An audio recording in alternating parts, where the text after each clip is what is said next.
At the tone, the broadcast will begin in 3 minutes.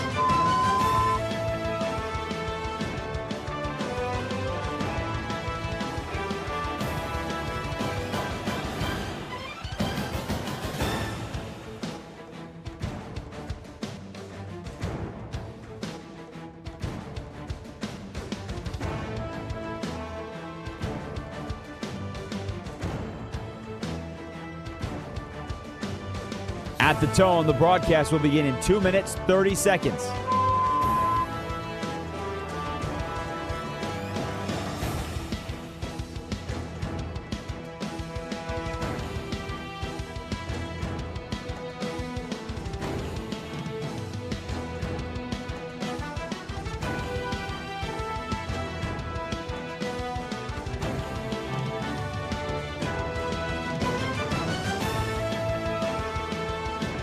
At the tone, the broadcast will begin in 2 minutes.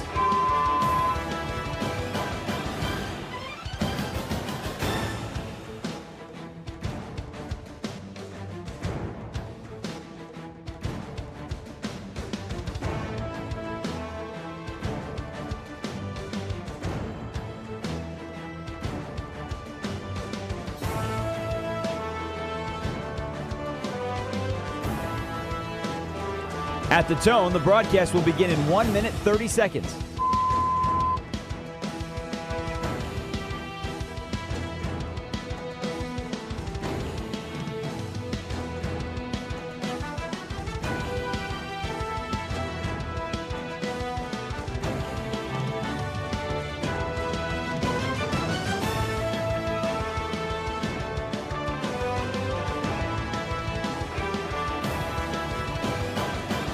At the tone, the broadcast will begin in 1 minute.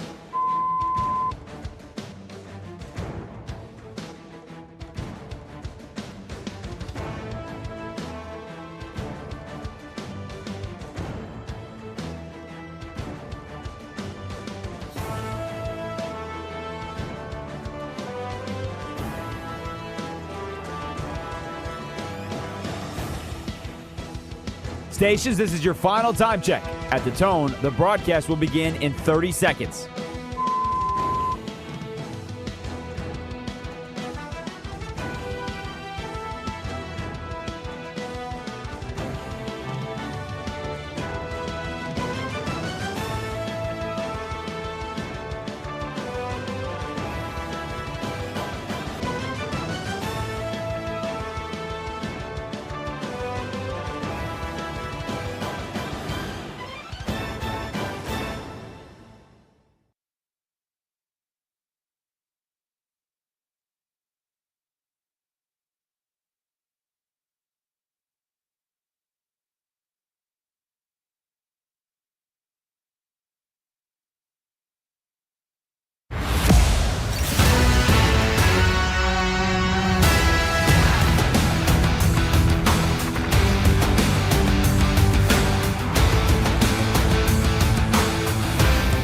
Westwood One Sports presents Josh Graham. It is the Josh Graham Show, where 1 year from tonight, on Valentine's Day 2027, it'll be Super Bowl 61 from SoFi Stadium in Los Angeles. So since the Seahawks win in Santa Clara is still very fresh on our minds, we're asking this question today. Who should be the favorites to win it all a year from now? Because personally, it's a team that isn't even positioned in the top 10 of betting odds, according to our friends at DraftKings, that frankly should be seen as the front runners for the 26th season. That's the San Francisco 49ers. It is nuts that they aren't near the top of the list. But let's bump off some of the perceived favorites and why San Francisco has a better case than those teams. Let's first look at the finalists this year. The Seahawks, they're in danger of losing too much. They lost their offensive coordinator, Clint Kubiak. He's now the head coach of the Las Vegas Raiders. Plus, Kenneth Walker's a free agent, as is right tackle Josh Jones and Rashid Shaheed, the big addition. at the trade deadline at receiver and the great kick returner, Tariq Woolen, Kobe Bryant, Drake Thomas, the linebacker, Jake Bobo, the receiver. They're among the free agents, and there are more. The Patriots, they leaned too strongly into free agency last year. That's not really a sustainable model for building a champion that's going to be a contender year after year. So wouldn't put either of those teams at the very top. We would put the 49ers there, though. The 49ers went 12-5 and won a playoff game despite being vastly shorthanded. No Joey Bosa, or make it Nick Bosa. No Fred Warner. No Mykel Williams. No George Kittle at the end in that playoff game they lost against Seattle. And many other depth players were lost to injured reserve. Yet there they were in Week 18 against Seattle, a win away from taking the NFC West. Think about how nuts it is that they lost those players and still went 12-5 in a division that featured the MVP with the Rams and the eventual Super Bowl champions from Seattle. You could make a case that Kyle Shanahan, not Mike Vrabel, should have been the NFL's Coach of the Year. With all those injured parties back, the Niners could be a dominant force this season. Bosa, Warner, Williams, Kittle, they're all expected back. The only serious free agent that they're in danger of losing, Jawan Jennings. After that, maybe Kendrick Bourne, a couple of receivers, but they have $60 million in cap space too, so they could keep those guys. And you don't think that's going to be an attractive destination for teams? Of course it's going to be, to play for Kyle Shanahan. You might say, though, well, Josh, it's not like they didn't lose anybody. How come it's a huge deal when Seattle loses Clint Kubiak, but you're not mentioning that Robert Saleh is now the head coach of the Tennessee Titans? How come that's not as big of a deal? Well, who replaced Robert Saleh? That would be fired Atlanta Falcons coach Raheem Morris, who won a Super Bowl as a defensive coordinator the last time the Super Bowl was held at SoFi Stadium, as the DC of the Rams, oddly enough. You could make a case that Raheem Morris as your defensive coordinator is an upgrade over Robert Saleh. So the San Francisco 49ers, they are the pick to win Super Bowl 61 in Los Angeles a year from tonight. They're the ones we're taking right now. The odds, this is nuts. According to FanDuel, it's 18-1. 18-1 for them to win the Super Bowl. The 11th best odds. The Eagles, with their coordinator change in front of them, that's not a team that's trending upward. The Bills, with a first-year head coach, the Ravens are the favorites to win the AFC. Feel like Mugatu taking crazy pills right now. And here's another thing to consider in terms of scheduling.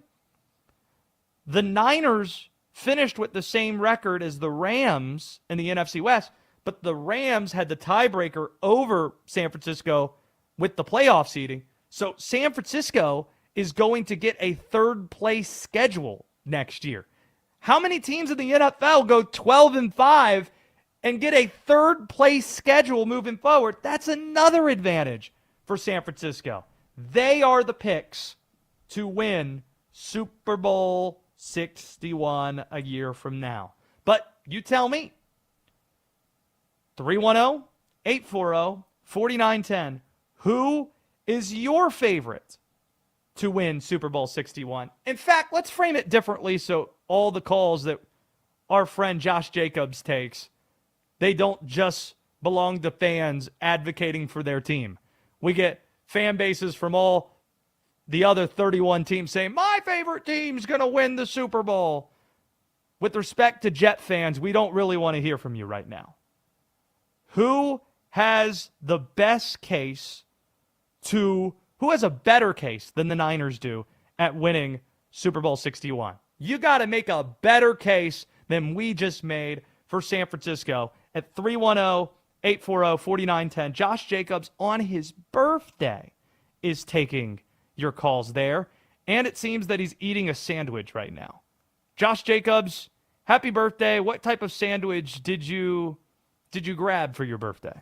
Well, thank you very much, Josh. Actually, I'm eating a Chipotle chicken roller from Del Taco. Well, I hear the phones going. You stop eating your sandwich and you get to those lines on your birthday. And phone callers, be sure to wish Josh a happy birthday. Josh Jacobs at 310-840-4910. So you get to those phone calls. We'll get to the calls in a second. Need to introduce the producer of this program, Will Dalton. It's his first ride here with Westwood One Sports. Will Dalton, welcome to the team. It is a pleasure to be here. Hello, America. How we doing? Is that a Washington Redskins old school logo? I thought you were a Yes, Panthers it is. fan. I am, but I played some tennis earlier today, and, it makes for good warm-ups. I actually found this at a Goodwill. Good steal, by the way. Shout out to that. Welcome That's to right. the team. Will Dalton joining us here producing this program. He is a Carolina Panthers fan, despite the fact he's got the Washington gear. And if you'd like to see his Washington gear or my Baltimore Orioles hat, you can watch the show in addition to listening. You can watch me on X at Josh Graham Show, or you can go to our YouTube channel where we're streaming live video at Westwood One Sports Night, the Westwood One Sports Night feed. So now on the weekends, when you listen to the Josh Graham Show, you can watch as well. However, and wherever you're listening or watching, we greatly appreciate that. One of my favorite TV shows of all time is Chappelle Show. And one of the best characters that Dave Chappelle ever had was our guy Tyrone Biggums, who had one key flaw in his game, Will Dalton. The key flaw in Tyrone Biggums' bag was that he was a crack addict. That was a problem. And he'd often be scratching his neck, showing up to places. There was the time where they trapped him into an intervention and he walked in saying, "Is this the 5 o'clock free crack giveaway?" That's how a lot of us right now feel when it comes to the football season being over. Because now people, they're having withdrawals. They might be having the Tyrone Biggums-like shakes, and they need to find other content to entertain them. Fortunately, sports fans, there are sports options aplenty for you to access. Sports options aplenty across the board for you to enjoy. College basketball now enjoying center stage. The bracketologists have emerged from their bunkers. They're onto our TVs. March is only a few weeks away. Texas Tech, Arizona, going to tip off during this show at 6:30 Eastern time. The Wildcats of Kentucky right now are facing Florida. That's at halftime. Florida 43, Kentucky 34. Couple programming notes, by the way. Westwood One Sports, kind of like with the Super Bowl, the exclusive audio home of the Final Four in the national championship, the NCAA tournament as well. So we're looking forward to the month of March. Randolph Childress, who just finished calling North Carolina Pittsburgh, a Caleb Wilson-less North Carolina team, he's going to be joining us fresh off the ESPN call at around 6 o'clock. If college basketball isn't your bag, though, maybe it's the Winter Olympics that just now jumped up a notch in Milan. That's because men's hockey, the main event, has started. On Thursday, we got to see the United States win 5-1. The Canadians looking really good, too. They won 5-0. Think they played another game since then and very much looked the part. Right now, the Americans really are up against it. Denmark, heard people say that they're a dangerous team. I'm a Carolina Hurricanes fan. Know that Denmark has Nick Ehlers on its roster. There's some familiar names on that team, like a Lars Eller, for example. If you're watching, Denmark is up 2-1 right now on the American hockey team. The second period just now starting. Matt Boldy has the goal for the Americans. He's just peppering the net, has 3 shots on goal thus far. But the NHL players are back in the Olympics after a decent-sized hiatus without them. And the United States has a chance to medal for the first time in men's hockey since 2010.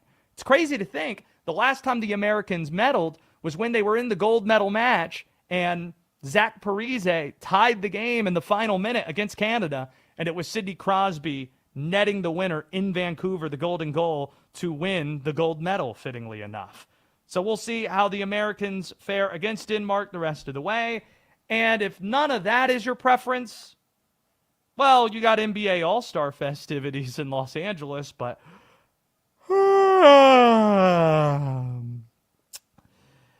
yeah, that's boring. Well, at least we got the three-point contest tonight. Nobody knows who's in the dunk contest. Not even going to read these names for you right now. But Con Knippel, Charlotte Hornet, seem to be the favorite to win that three-point contest. Dame Lillard, watch out for Norman Powell. Maybe something that we'll get to in Graham's Gambling a little bit later on. USA versus Europe is a format. USA, you might as well just watch the Olympics if you want to do that. This segment is brought to you by our friends at Progressive Commercial Insurance. They protect small businesses with affordable coverage options. Get a quote today at progressivecommercial.com. Josh Jacobs, weren't you telling me that your birthday is the same week as the NFL running back Josh Jacobs? Because I do tell people when Josh Jacobs produces the program, I do say that Josh Jacobs. Because to me, you are that Josh Jacobs, not the other. Yeah, it's true that Josh Jacobs from the Green Bay Packers is February 11th, 1998. That's his birthday. Just celebrated about 3 days ago. So I like to joke, either he was born 3 days too early or I was born 3 days too late. Should I get to any of these calls real quickly before we move along? Any of them that we should hit on real quick? Yeah, we got line 1, Rich from Roseville. Line 2 dropped off, so... All right, let's go to Rich real quickly. 310-840-4910, because we're talking about the best cases for Super Bowl 61 favorites. Who's better than the Niners, you think, Rich? Nobody.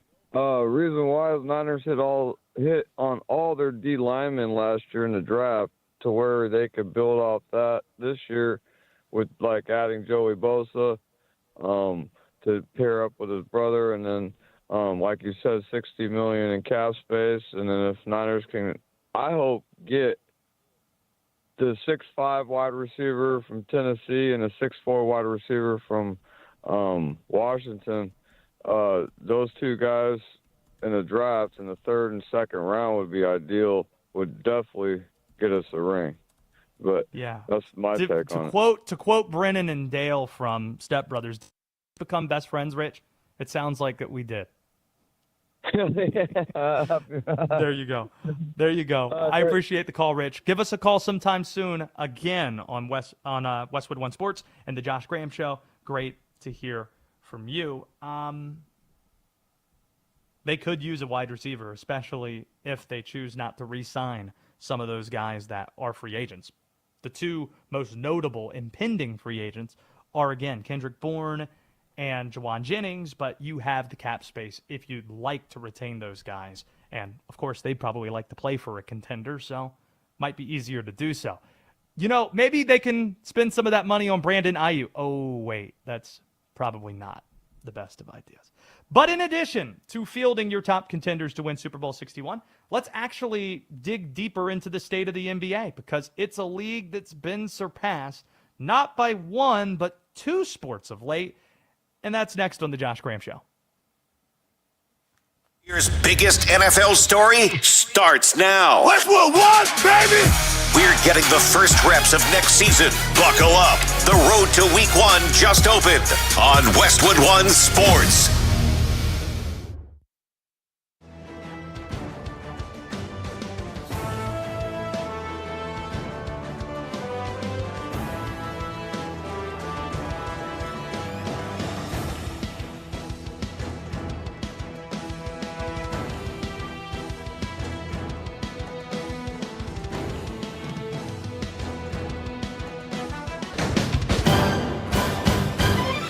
At the tone, the broadcast will begin in 4 minutes, 30 seconds.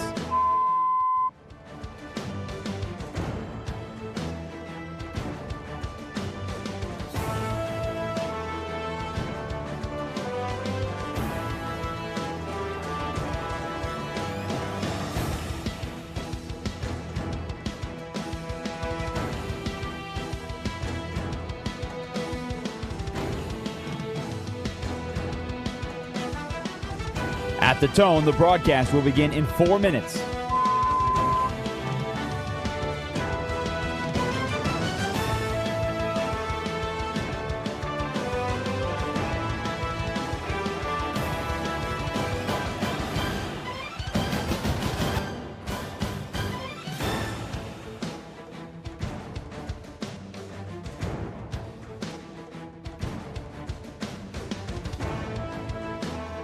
At the tone, the broadcast will begin in 3 minutes and 30 seconds.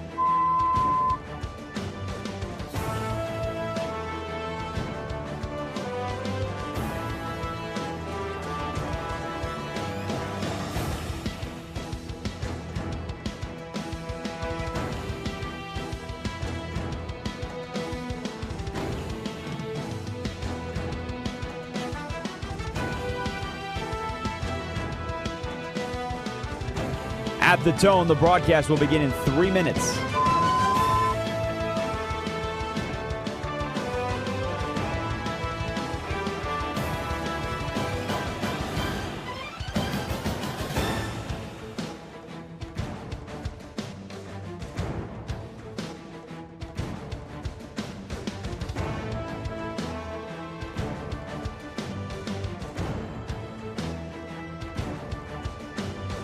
At the tone, the broadcast will begin in 2 minutes, 30 seconds.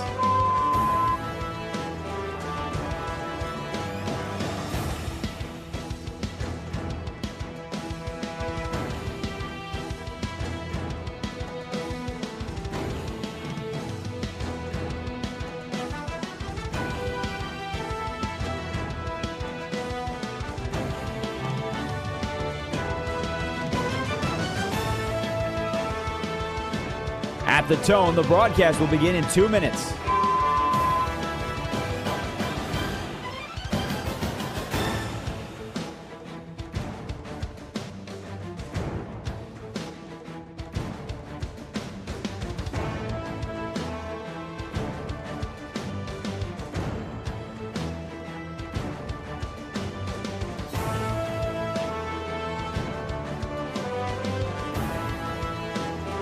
At the tone, the broadcast will begin in 1 minute, 30 seconds.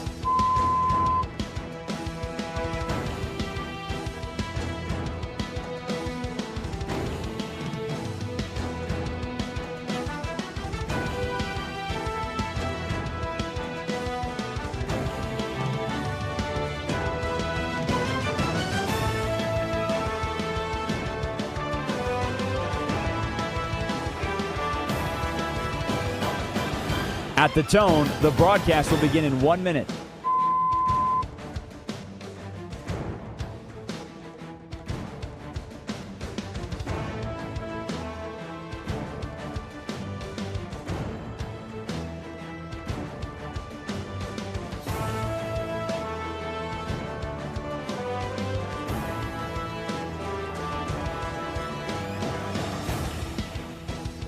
Stations, this is your final time check. At the tone, the broadcast will begin in 30 seconds.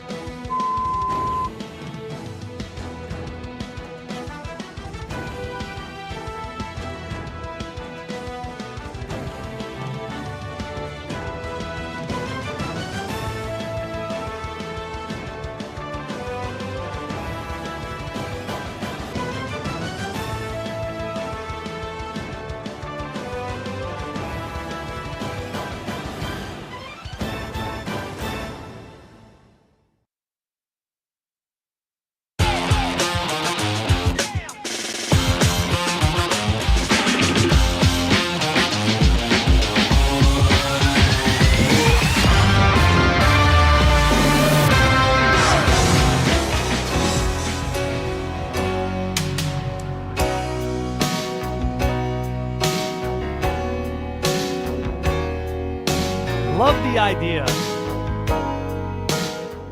of love songs, romantic songs being all the bumps that we hear today on the Josh Graham Show. That's the task that we're putting to Will Dalton, the producer of this program, and also Josh Jacobs as well. Yes, that Josh Jacobs. It's his birthday, so be nice to him when you call him and tell us who has a better case to be Super Bowl 61 favorites than the 49ers do at 310-840-4910. Let's talk about the NBA on All-Star Weekend. The NBA has been surpassed this decade. That's been the story of the first half of the 2020s. Major League Baseball has retaken its position as the second most popular professional sport in America. 10 years ago, baseball was in a similar spot to where the NBA is right now. Let's not forget, 10 years ago, baseball on national shows such as this one, a frequent punching bag for the national media, reticent to change, a product feeling robotic because too focused on analytics. Constantly, you'd get those off-season summer topics. Hey, how do we fix baseball? Have you noticed we haven't really heard that topic so much in the last few years? How do you fix baseball? Because largely they did fix their product. They enforced the pitch clock, making games 30 minutes quicker. They adjusted the schedule where every team plays each other during the season. You got generational stars, so some of it's luck. Aaron Judge and Shohei Ohtani that happen to play for the two biggest brands the game offers.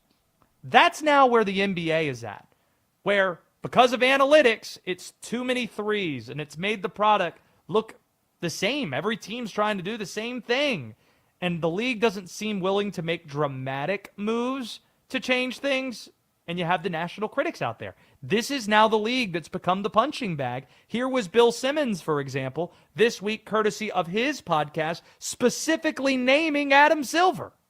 To me, there's like huge fundamental issues with the league that they're just yada-yadaing and pointing to all the media money they've made and the fact that their players are famous and that everybody loves the playoffs. It's like the regular season has real issues. It's too long. Guys are getting hurt too much. Everybody is making so much money. The only reason to have 82 games is because you make money from it. And it's the first time I've really wondered, like, do we have the right guy running the league? Because he doesn't seem interested in actually fixing real problems that everybody can see. Here's evidence that baseball has surpassed the NBA. Last year, both Major League Baseball and the NBA had their seasons decided in Game 7. But it was the World Series that drew 27.1 million viewers in a busy sports month, a congested sports month in October, while the NBA Finals drew 11 million fewer viewers, 16 million, with next to no competition in the month of June. Baseball is now the number 2 most popular professional sport in this country, not the NBA anymore.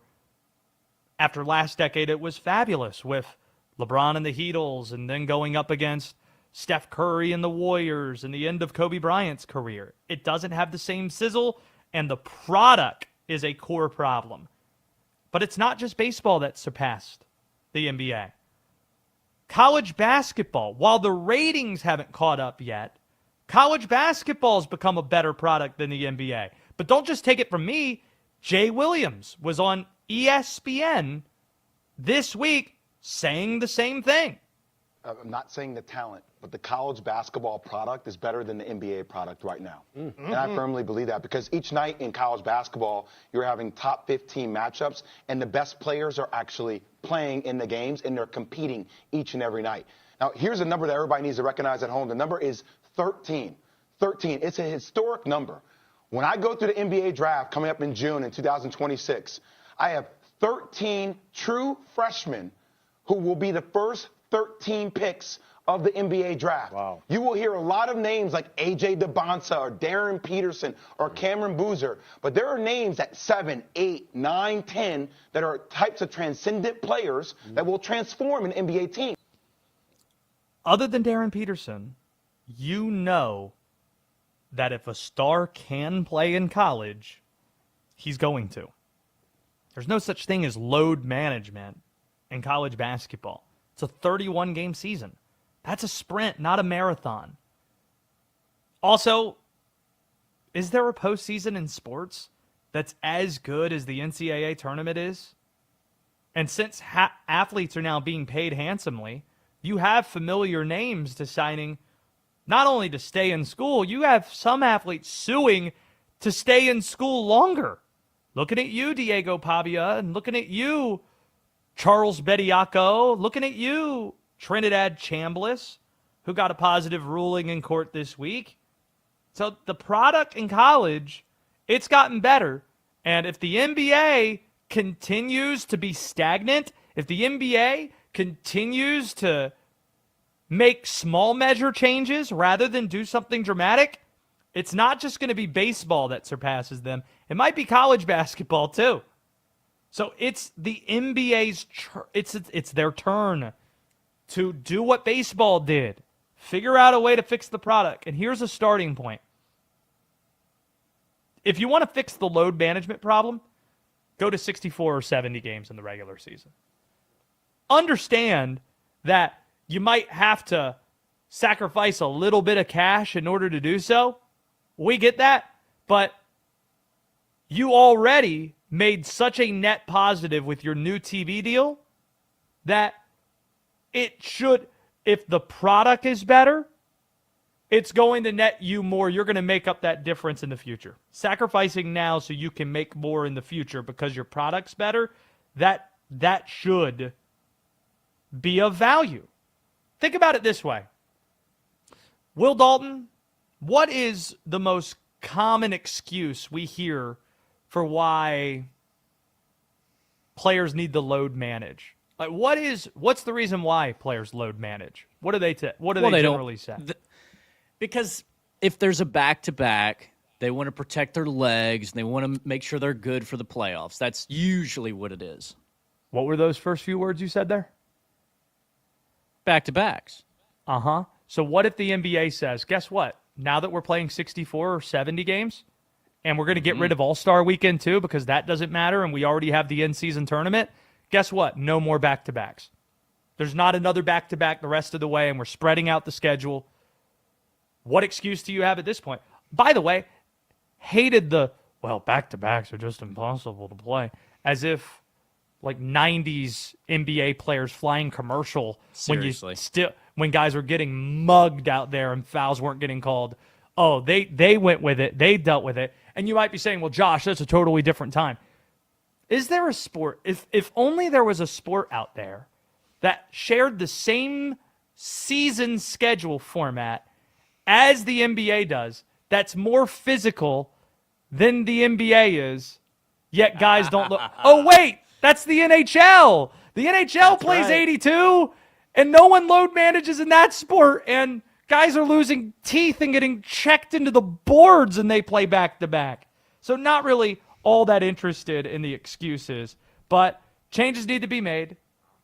It is commendable that the NBA is fining the Jazz and finding the Pacers for clear tanking, as we've seen this week.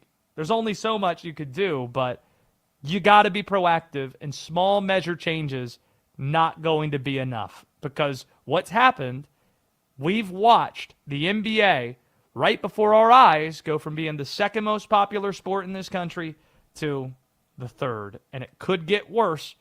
Gosh, is there really a good reason for the NBA not to be the second most popular sport in America with the stars that they have, and that baseball might be going through a work stoppage a year from now? Come on. Get on it, NBA. And now's the time to call them out with football season finished and All-Star Weekend having arrived. 310-840-4910 if you want in. There is another way to talk about the Super Bowl other than looking ahead a year from tonight, Valentine's Day night 2027, and trying to figure out who has the best case to be the favorite to win that Super Bowl. We'll get to that in just a bit. But we do have a new producer of this show. It is Will Dalton. Full disclosure, Will Dalton and I had worked together for 3.5 years in the state of North Carolina. Shout out to a Westwood One sports affiliate, WSJS, out that way. How excited are you to get the call up to the big leagues, to be with the likes of Josh Jacobs and his long hair? And I also have long hair, so I'm in good company here. No, it's a pretty cool thing because I couldn't even go a week hosting your former show without getting this call, and it's kind of like the best of both worlds. And it's pretty cool that we got to, get the gang back together again this soon. I'm fired up about it. So you're a fan of 4 teams. Let me know if I'm missing any. You're a North Carolina Tar Heel fan.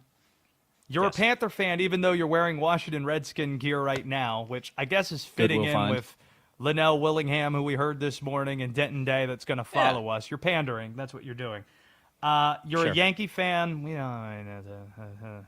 Shout out to the Bronx. No. Bird And, fan Josh over here. No. And you're a Laker fan as well. I'm not a Laker fan. Hornets, baby. Buzz City. Have you seen what's been happening over there?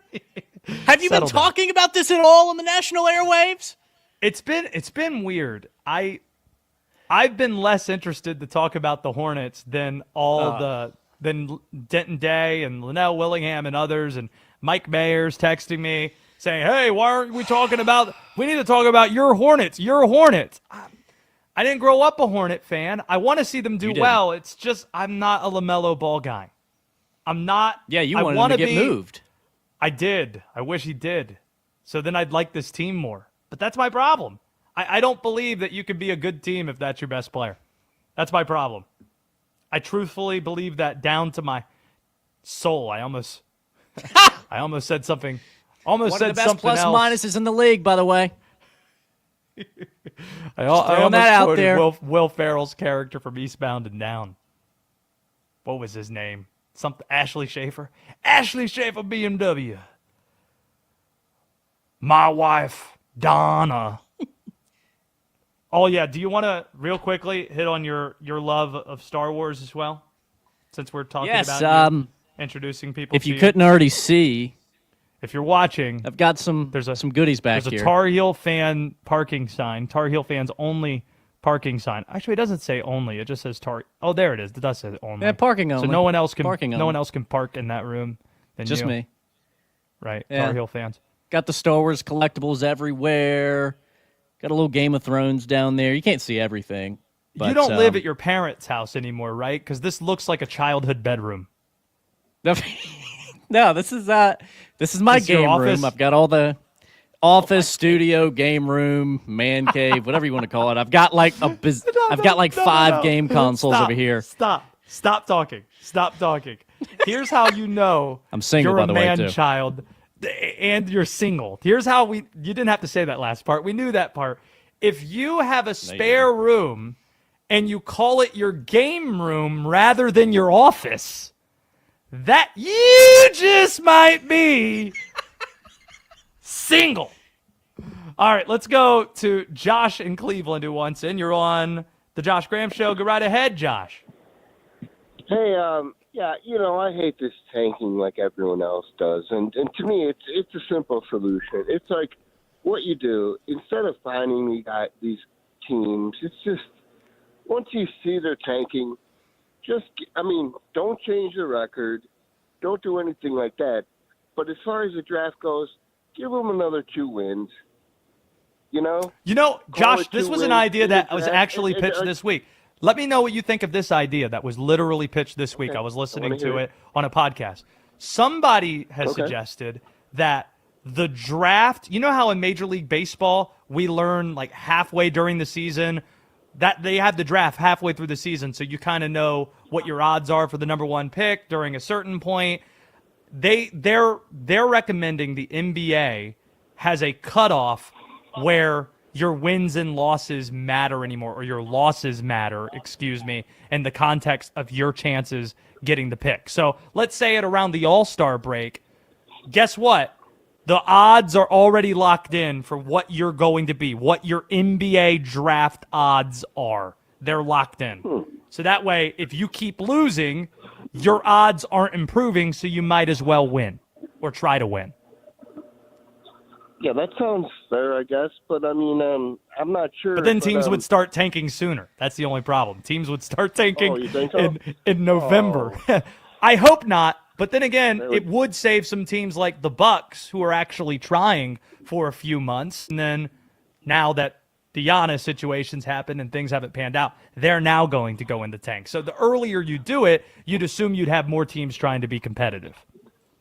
Well, it's obviously a big problem. But let's talk about the All-Star game, though, which is another big problem, though. And here's your only answer is, what you have to do is, forget about this home advantage, for either conference and the records, right?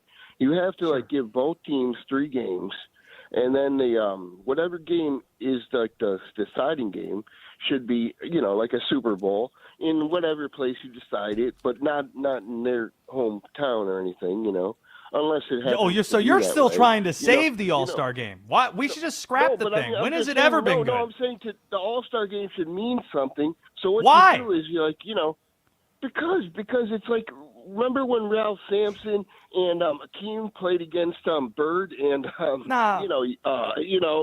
that. Those were great games. I mean, this is what we need to go back to. So what you do is instead of having it like a full 48-minute game, right? You just you throw it down to 40 minutes. You ask 10 guys that don't want to get injured. You ask 10 teams really. Just throw your best I'm guy up out against there. it, Josh. I appreciate the call Really? out of Cleveland. Yeah, I'm up against it. It's good to hear from you, though, and I appreciate that you still care about the All-Star game. In my lifetime, it hasn't been good. Like, people opine for the time in the 90s where, it was great. But really what they're talking about was the skills competition was great. The dunk contest with Michael back in the time that you're talking about. And then Vince Carter.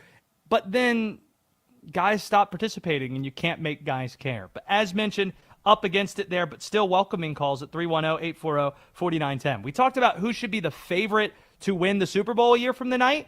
With all the talk there's been about Bad Bunny in the Super Bowl halftime show a week ago or 6 days ago, who should get the nod for Super Bowl 61? In fact, there's already been some lobbying in this regard that you'll hear next on Westwood One. Today, two of the SEC's hottest teams collide. Number 25, Kentucky. Number 14, Florida. 3 Eastern tip on Westwood One Sports and the Westwood One Sports app.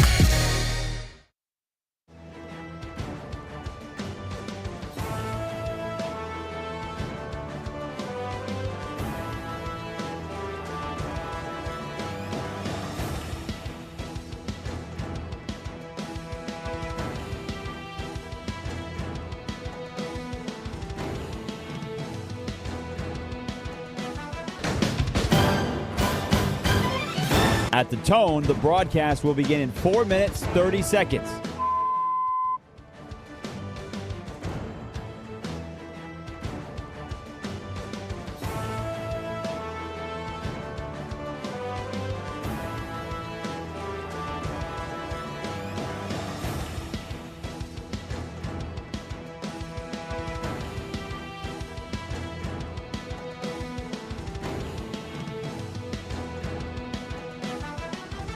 At the tone, the broadcast will begin in 4 minutes.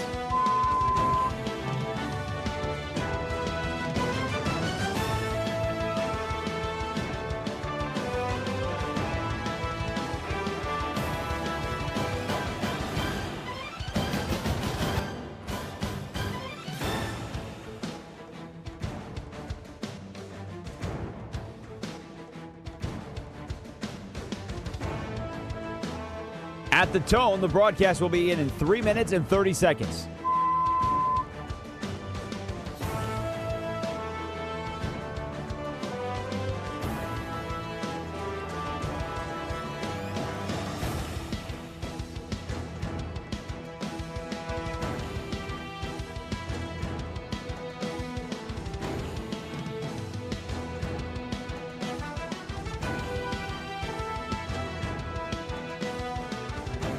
At the tone, the broadcast will begin in 3 minutes.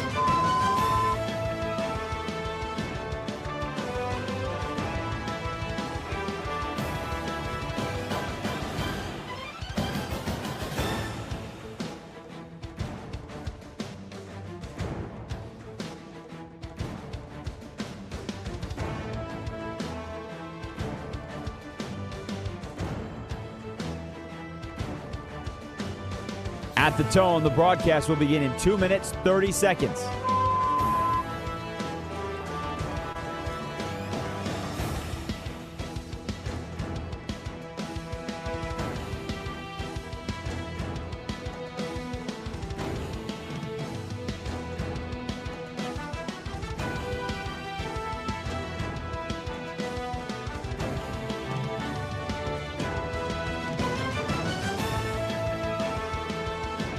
At the tone, the broadcast will begin in 2 minutes.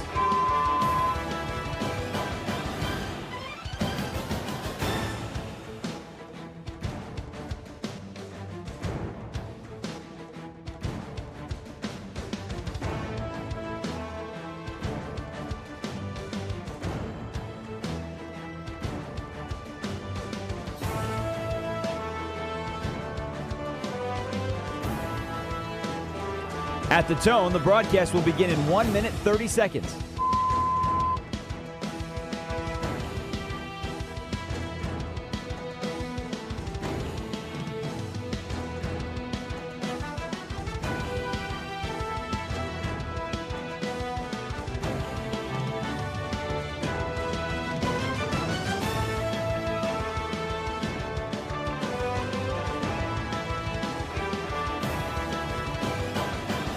At the tone, the broadcast will begin in 1 minute.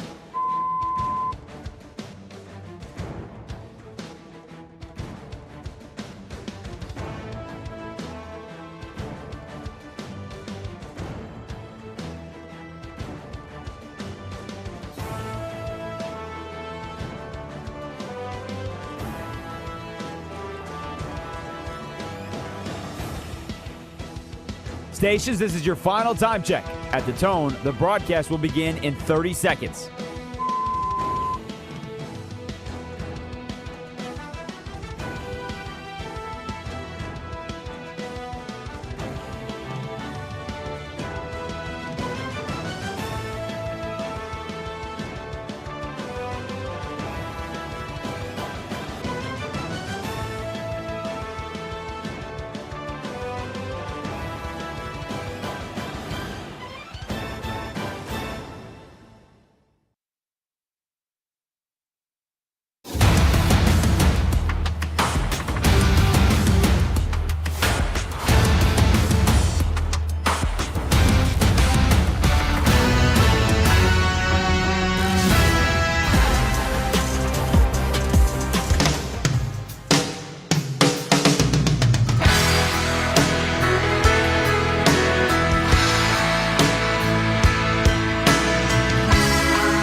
Will Dalton.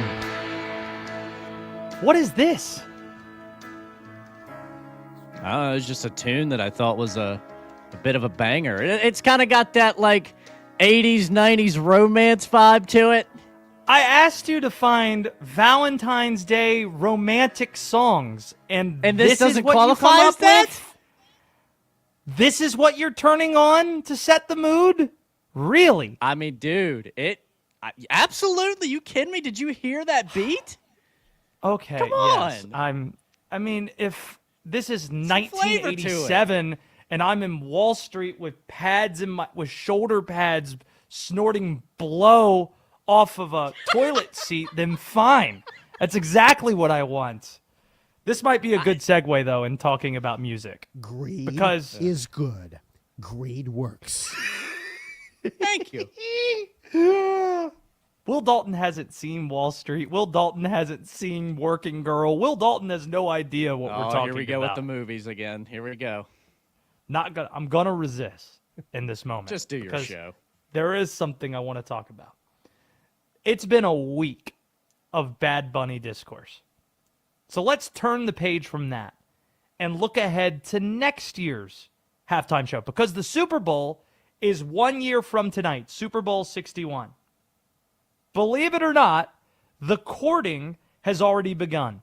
During a concert this week, the Backstreet Boys made their pitch. Here was Joey Fatone talking to the crowds. What do you guys think? Backstreet Boys, 2027 Super Bowl halftime. Let's make it happen then. I mean, you know, why not, right? Why not? It's in LA, it's right down the street. Let's go. Why not? Why not? Because it's not 2000 anymore. Even in 2000, by the way, that bump that Will Dalton decided to play there would have still been ancient. But 25, 26 years ago, they turned down the halftime show, actually. And it's not 2000 anymore. Sorry. If you wanted to perform the halftime show, you should have accepted it then. Before we get into who might actually get the show, there are two truths that you should consider with the halftime show next year. Number one, Taylor Swift's going to get the first call. In a way, Taylor and the Super Bowl are perfect for each other. because they are the last remnants of the monoculture, where everybody agrees upon this is a thing that matters that we need to know about and pay attention to. That's why Taylor's perfect for it, and the NFL would love to have Taylor if Taylor says yes. So all of this is under the pretense that Taylor Swift says no again. It's like number 2 truth. It's likely not going to be hip-hop, R&B, or in any other language than English. That would be bold if they go Spanish back-to-back years. Just get another Spanish act. Why? Because we're going all in. We're doubling down. I don't know another Spanish-speaking act that would come close to Bad Bunny, but before Bad Bunny, it was Kendrick, it was Rihanna, it was Usher. So, if Taylor says no, who gets the halftime show? 310-840-4910. Here are the top choices, again, assuming Taylor said no, that would make a ton of sense for Super Bowl 61's halftime show. And I have them ranked in order. Number 3, Miley Cyrus. Big name, ton of hits, respected in the music community, wide appeal. The generation of kids that watched her do kids television have now grown up to be part of the important demo that you're trying to reach. And it goes back to a different genre. Miley Cyrus, number 3. Number 2, the Biebs, Justin Bieber. Another guy who's recently churned out some hits. Heck, he was just on the Grammy stage performing in his underwear. Mega name, international appeal. And again, we know the importance of trying to reach international audiences. That's why Bad Bunny was the act in the first place. But that dovetails nicely to who my number 1 choice, who I'm predicting is going to be the choice for the Super Bowl 61 halftime show. Harry Styles. If international remains a focus, he makes so much sense. If you want to have a Super Bowl one day in the UK, or maybe a team out that way, well, he's beloved in this country and has put out massive songs, very entertaining, very much still in the zeitgeist. And heck, if you could bring some of the One Direction guys together at the same time, boom, Harry Styles, your number 1 Super Bowl halftime act. Who would you take? 310-840-4910. Will Dalton literally just put his head in his hands when Harry Styles was read there. What's wrong with Harry Styles? There's nothing wrong with Harry Styles. However, there's 2 names that you didn't mention that you should have. Are they hip-hop or R&B? No. Okay. Post Malone is going to get it one of these days very soon. Oh, wow. You didn't think about Post Malone? Didn't think about either it him or Dua Lipa. Dua Lipa's not big enough. But, D-Day said the same thing. Post Malone or Dua Lipa? You almost cursed there. You got to be careful. No, I didn't. You almost did. I could see it. I heard shoot, but that was close. I said Post Malone or Dua Lipa, did D-Day say. Jacobs dumped that? That's amazing. Jacobs dumped that thinking that you cursed. That's great. Because I didn't. Anyway. Okay. This is great. We're safe now. Safe than sorry. That's it. Better safe agree. than sorry. But you're so fired up about Dua Lipa, you can't control your bodily functions. You can't. She is big enough. When's the last hit that she put out? She most recently put out Training Day. That's 3 years ago. Was it 3 years ago? This is It's recent. been a while. If you're going to go if you want to go recent hot girl, you go Sabrina Carpenter. But Dua's been doing it for about a decade now. Like One Kiss came out. We just haven't heard from her. We just haven't heard from her in the last 3 years. That's the point. So you've been doing what for the last decade? Well, 3 years we hadn't heard from you. Just saying. I didn't know. Post Malone makes a lot of sense though. On a real note. Yes, he does. I agree. Hits a lot of genres. Post Malone. That's a good retort. Now, I don't want to get too controversial here, okay? Even though you're out here getting dumped here on the show because you have a potty mouth, poop mouth. I didn't say anything. Even though you didn't actually curse, I like the idea of you, the sweetest person I know, potentially cursing. It's funny to me. So, as if that's, let's just lean into the controversy here. Let's lean into it. I have an idea for opportunists that might want to counter-program the halftime show again. All right? I'm not talking about any political persuasion here. I'm just saying, if you want to counter-program the Super Bowl halftime show, and you want ratings, you want to pull ratings away from the halftime show, there is one act that you can hire that the Super Bowl would never act and never bring in: Kanye. I don't know how it would go. You don't know how it would go either. The Super Bowl can't trust him with a 130 million person platform. But if you want people to tune in just out of curiosity, are you kidding? I'm there. You're there. It might be old school bangers. It might be a full Christian album. I don't know what it's going to be, and you don't either. So if I'm Kanye West, I'm bypassing any of the people. I'm streaming it myself. Hey, the Super Bowl would never hire me for the halftime, so guess what? I'm doing my own halftime show. How about Kanye West just does his own halftime show? Are we going to watch? Are we? Just out of curiosity?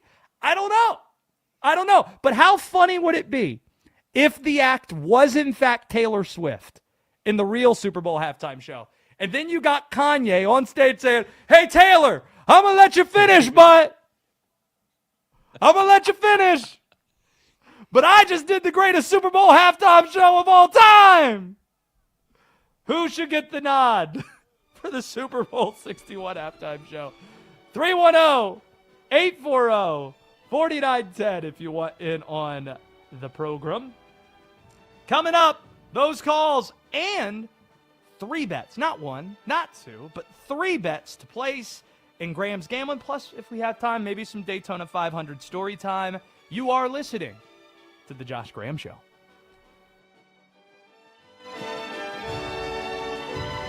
This is Westwood One Sports.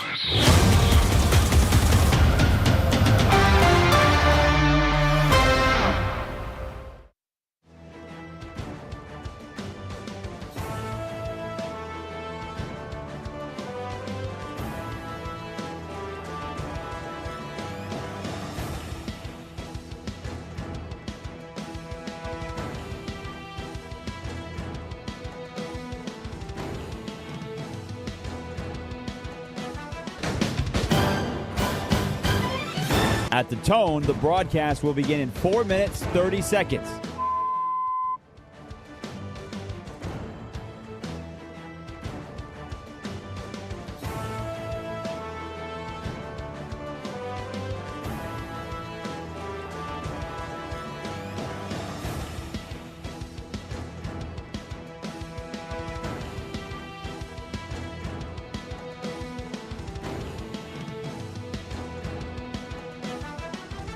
At the tone, the broadcast will begin in 4 minutes.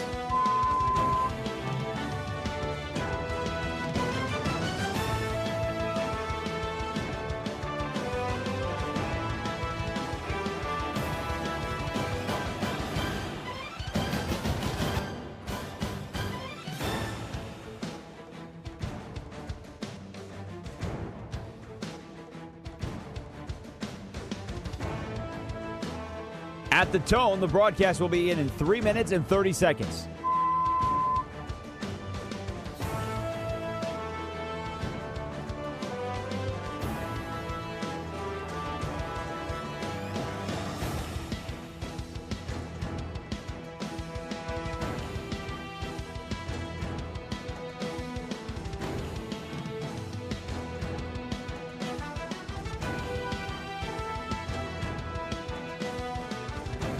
At the tone, the broadcast will begin in 3 minutes.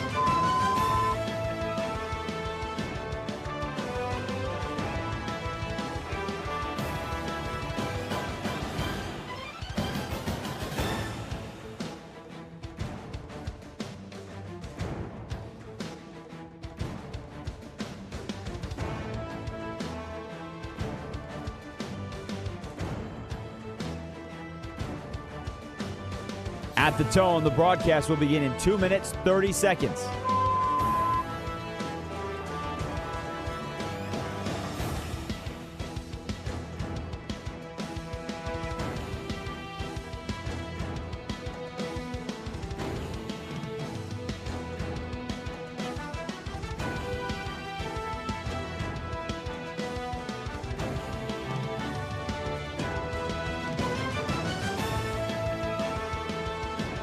At the tone, the broadcast will begin in 2 minutes.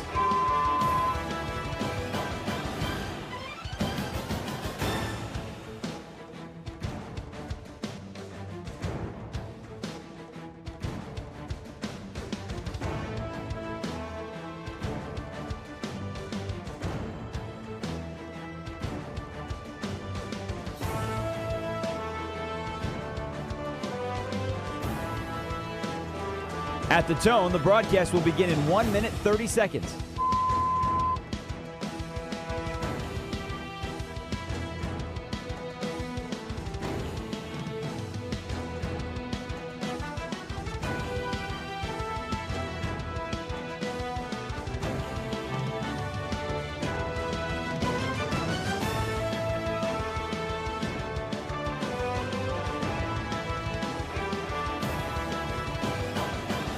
At the tone, the broadcast will begin in 1 minute.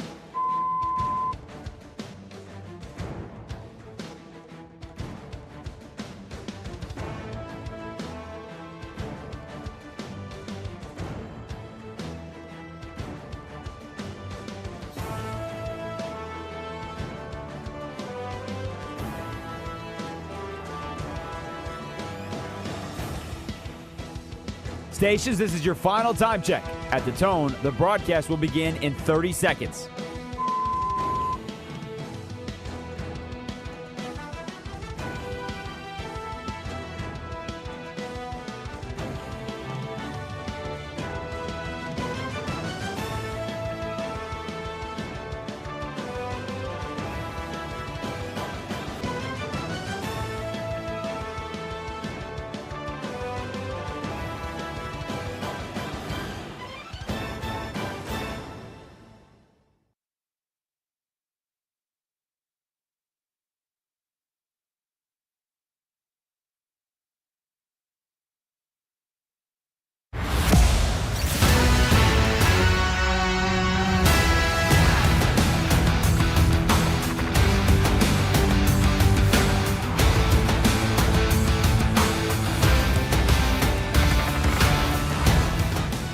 Westwood One Sports presents Josh Graham. Who should get the nod for the Super Bowl 61 halftime show? 310-840-4910. Passion Pit's so much better than whatever the heck Will Dalton was playing in that last segment. Gonna lean on Josh Jacobs to play some more romantic tunes on this Valentine's Day the rest of the way. But Super Bowl halftime show, 310-840-4910. Somebody's about to call in and say, Al Green! Yeah. Is Al Green even still with us? You can nod or say yes or no. I don't want to kill Al Green on the air. Yeah, he's still alive. Accidentally do that. Okay, just making sure. Let's protect Al Green at all costs. Apparently, he turns 80 years old this year. He turns 80. So, shout out to Al Green. We have to give him some love on this Valentine's Day a little bit later on. Yes, pun intended. Let's hand out some bets because it's time for Graham's Gambling.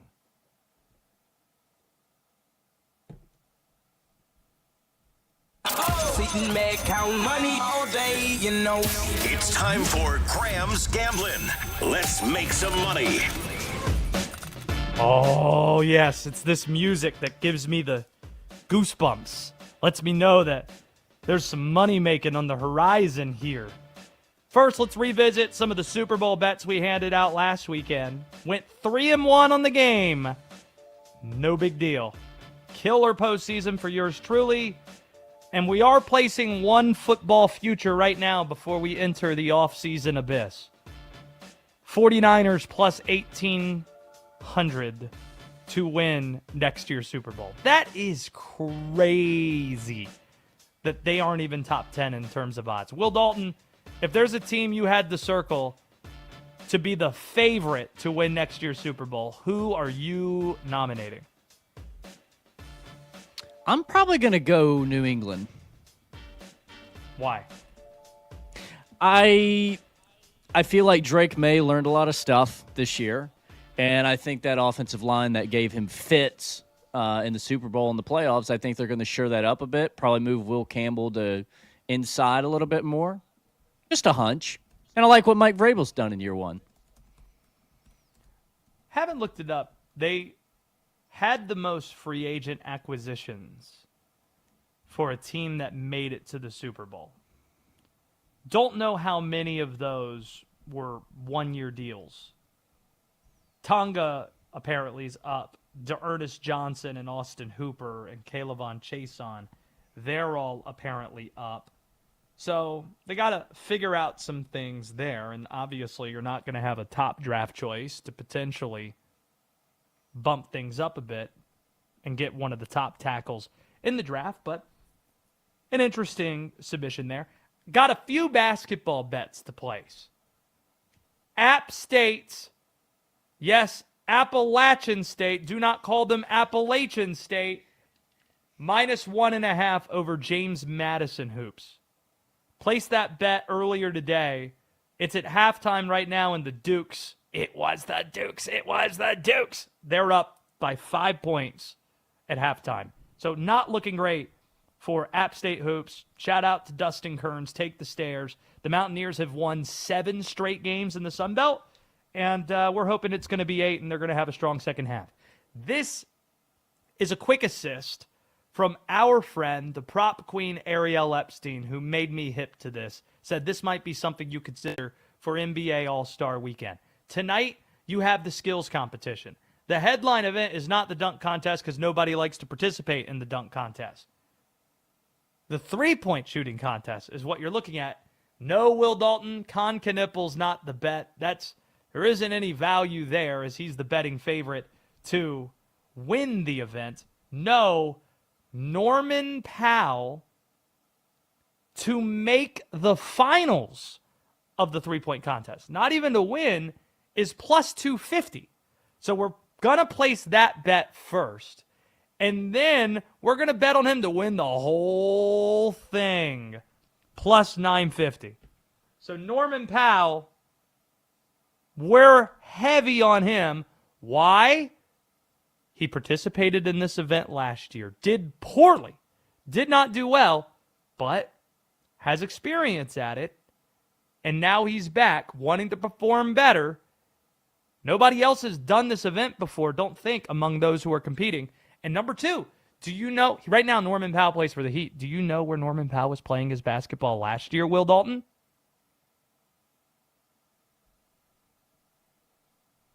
One more guess. Norman Powell, yeah. Do you know where Norman Powell was playing his basketball last year?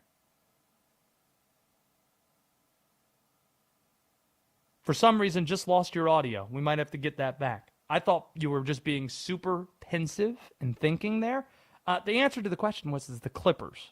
He played for the Clippers last year. The Intuit Dome is new. He has experience playing in the Intuit Dome. So last year, Norman Powell shooting sight lines the whole thing. Okay, something got disconnected on my end. Now we got you back. Hey, what's going on, Will Dalton? It's good to have you back. So I assume you guessed the LA Clippers. That was your guess there. Yeah, well, 100%. It's exactly what I said. There you go. So in review, App State -1.5. We're still believers. Take the stairs. Norman Powell to make the three-point finals plus 250 and to win the tournament plus 950. Those are today's bets. Jay Davis writes in on our video stream, don't jinx my Niners. Sorry about it. Niner fans they're very skittish. They're very nervous because they had so many injuries this past year. They had so many injuries the year before. So it wouldn't surprise me if Niner fans are believing in jinxes. And then you have the energy center thing, controversy, conspiracy that the Niners apparently are taking seriously and John Lynch is being asked about. So you have a lot of stuff going on there. This segment sponsored by Progressive Commercial Insurance, protecting your business vehicles 24/7. See if you can save at progressivecommercial.com. This weekend is the 25-year anniversary of Dale Earnhardt Sr.'s wreck, the wreck that took his life in the Daytona 500 2001. Which reminds me of a story. There was a song that was super popular, might have been the number one song in the country at that point in time, called I Hope You Dance by Leanne Womack. This is a song that is very personal to me because when I was a young kid, my mom would sing it, and I always thought of my mom every single time I heard I Hope You Dance, Leanne Womack. In fact, when I got married, this was the song I danced with my mom to, and she wanted to do some sort of choreography before, and I was like, no, that's okay, Mom. And the real reason I didn't want to do it is I knew I'd be a mess as that song's playing, and I was during my wedding, dancing with my mom. So why am I bringing that up now? Leanne Womack somehow came up when I was chatting a few years ago with ESPN's Ryan McGee, a man that right now is covering the Daytona 500 for ESPN, and you might know him for college football. You might know him for a lot of other things that Ryan McGee has been involved in. So he and his tag team partner, Marty Smith at ESPN, love NASCAR. Been covering NASCAR for such a long time. And when Leanne Womack came up, he said, oh man, I can't think of that song without getting emotional, without borderline crying. I'm like, well, why is it as emotional for you as it is for me here?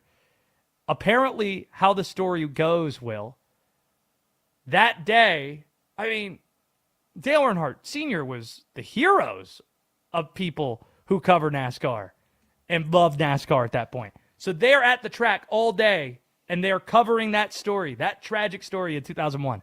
And the way that McGee described it was him and Marty Smith were leaving the racetrack that day. They turned on the radio. First song that came on, I Hope You Dance, Leanne Womack.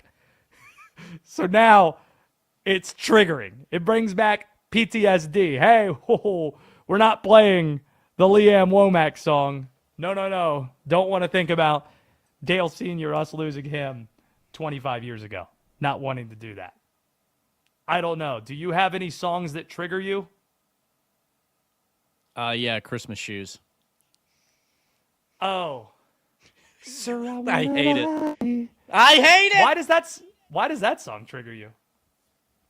It's just sad. And like when I'm thinking about Christmas, it's sad. I don't want to be sad at Christmas time. That's the purpose of the song. What I mean by triggering is it's abnormal that you might dislike something or something might bother you. That song is such a sweet, beautiful song, Leanne Womack's I Hope You Dance, that it'd be weird that people wouldn't want to hear that song. So is there an artist or is there a song that a lot of people like that you're just vehemently against? Adele. Adele? You and I have had this conversation off air. Adele. Wait a minute. She makes my... What? So Adele... it triggers you? Like you hear Adele and you think this is bad? Oh, yeah. Listen, I'm smart enough to know she's very good at what she does. I'm not ignorant. However, when I hear her, though, it makes my brain hurt because of the notes that she hit, the high pitch. I can't do it. I can't do it. So Adele, when she comes on, I flip it. Wait a minute. That's what I do. So Rolling in the Deep plays. You could have had it all, and you are saying, screeching of the. That's amazing. Correct. Like I just had She's to take one of the my great headset singers off of and our get time. that. I acknowledge that she is that. Now married to Rich Paul. Shout out. They're married? But yeah, I believe so. Yeah. Oh. And I'm a LeBron guy, so I know that. I know these details. That's just how alike everybody I tend to work with are. Like Denton Day, Linnell Willingham, who we've been hearing. Heard Linnell earlier today. D-Day is going to be on after me. None of them have seen movies or care to. And they are just LeBron stans. And that's you. Well, I mean, like, I've seen movies now, though. Because of you. So you understand. Yeah. You understand. So I was about to make another movie reference, but I decided not to in that moment. Make sure, if you haven't already, that you are subscribed to our podcast channels. You are listening to The Josh Graham Show. 310-840-4910 if you want in. Our podcast is available on Westwood One Sports Night. That's the feed that you can find us. Be sure, this is one of the things that we encourage people to do. 5-star reviews only. And if you don't know what to write in a 5-star review, then just write the name of your favorite obscure professional wrestler, as a lot of people are starting to do on this feed. Because now when I open this thing up, I see Batista, thumbs up, 5 stars. I see the Heartbreak Kid, Shawn Michaels, thumbs up. Shout out to Weber Bills Mafia. So we encourage you to do that type of thing. You can watch the show in addition to listening to it. So make sure you're subscribed to our YouTube channel, Westwood on Sports Night, same feed there. And then you can also check us out at Josh Graham Show on X. We're streaming video at that place as well. However and wherever you're listening or watching, greatly appreciate that. We have Randolph Childress, who's going to be joining us at the top of next hour. He was calling alongside Kevin Brown on ESPN the North Carolina-Pittsburgh game from earlier. North Carolina, a big story in college basketball over the last week, beating Duke and then losing Caleb Wilson. We'll see what he's learned being in practice and shoot-around, getting ready for today's game that North Carolina ended up winning. But moving things along, it is Valentine's Day. So in the spirit of the holiday, we're asking you this question. What do you love most about the NFL? 310-840-4910. What do you love most about the Shield? I'll tell you next on The Josh Graham Show. The season's over, but the NFL news never stops. Training camp hits in 151 days. And yes, we're counting. The NFL lives here on Westwood One Sports.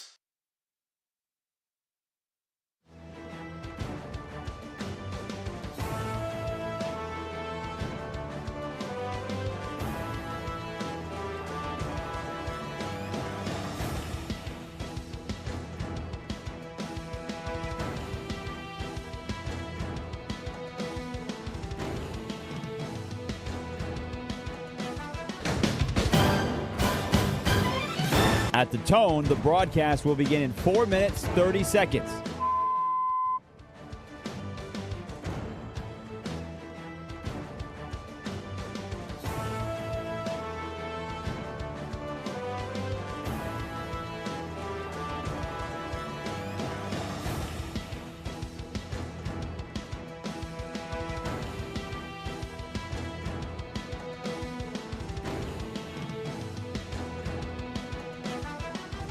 At the tone, the broadcast will begin in 4 minutes.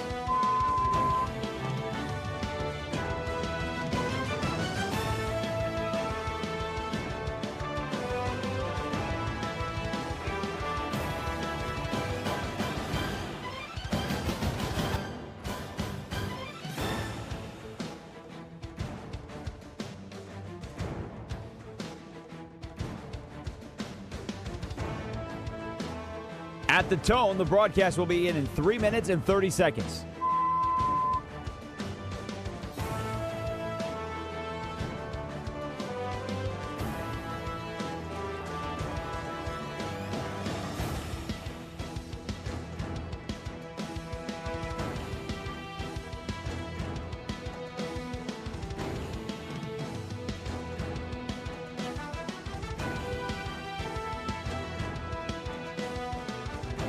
At the tone, the broadcast will begin in 3 minutes.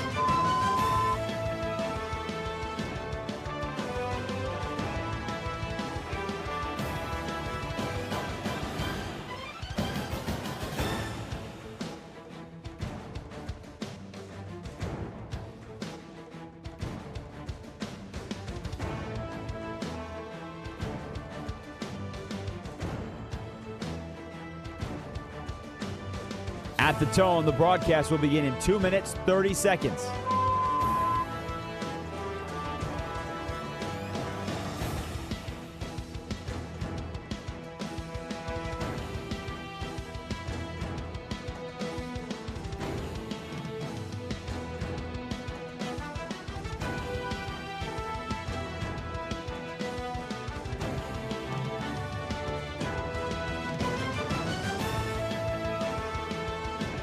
At the tone, the broadcast will begin in 2 minutes.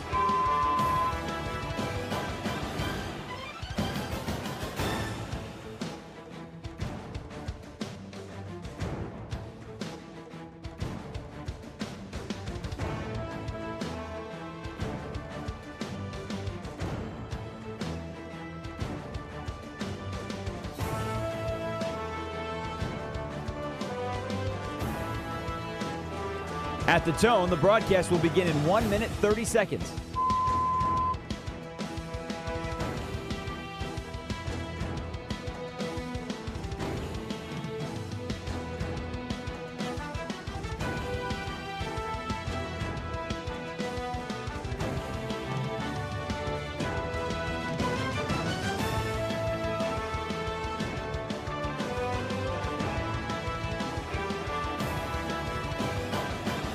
At the tone, the broadcast will begin in 1 minute.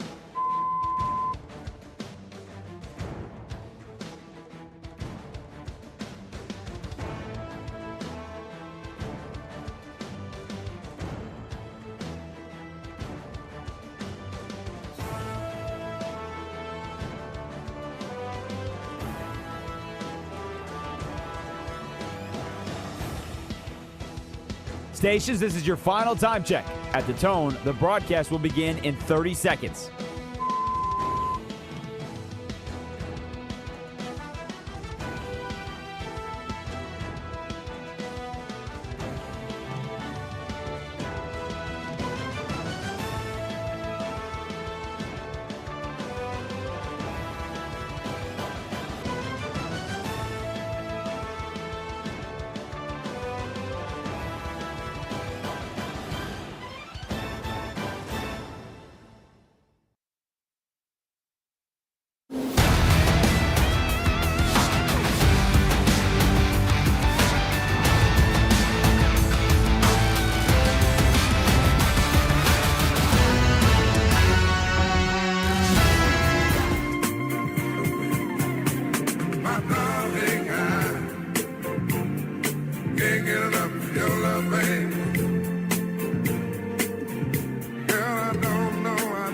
So much happening right now on the Josh Graham Show.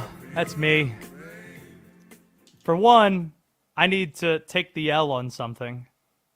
Great Barry White tune right there on this Valentine's Day as we're playing romantic songs the rest of the way here, as we should.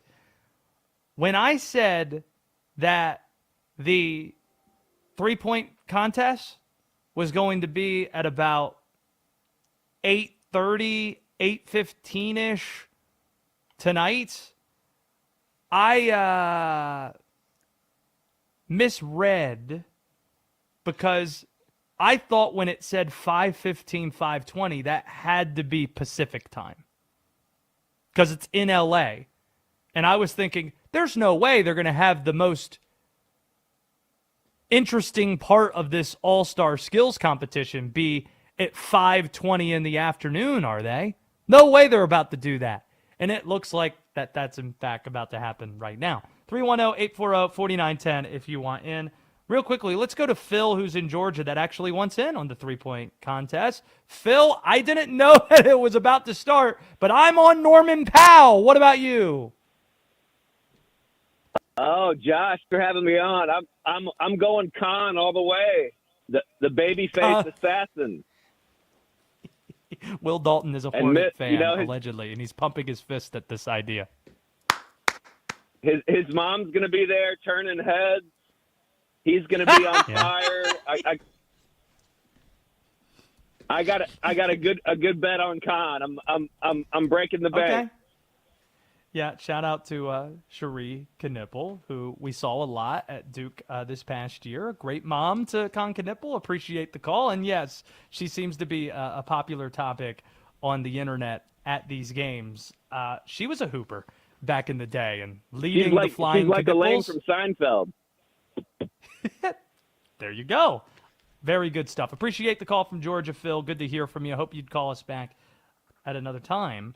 There was a time earlier this year that Con Knipple visited his hometown in outside of Milwaukee when the Hornets were facing the Bucks, and players were asking, "Hey, yo, where are you going now that you're in your hometown?" He's like, "I'm just going to go back home for dinner."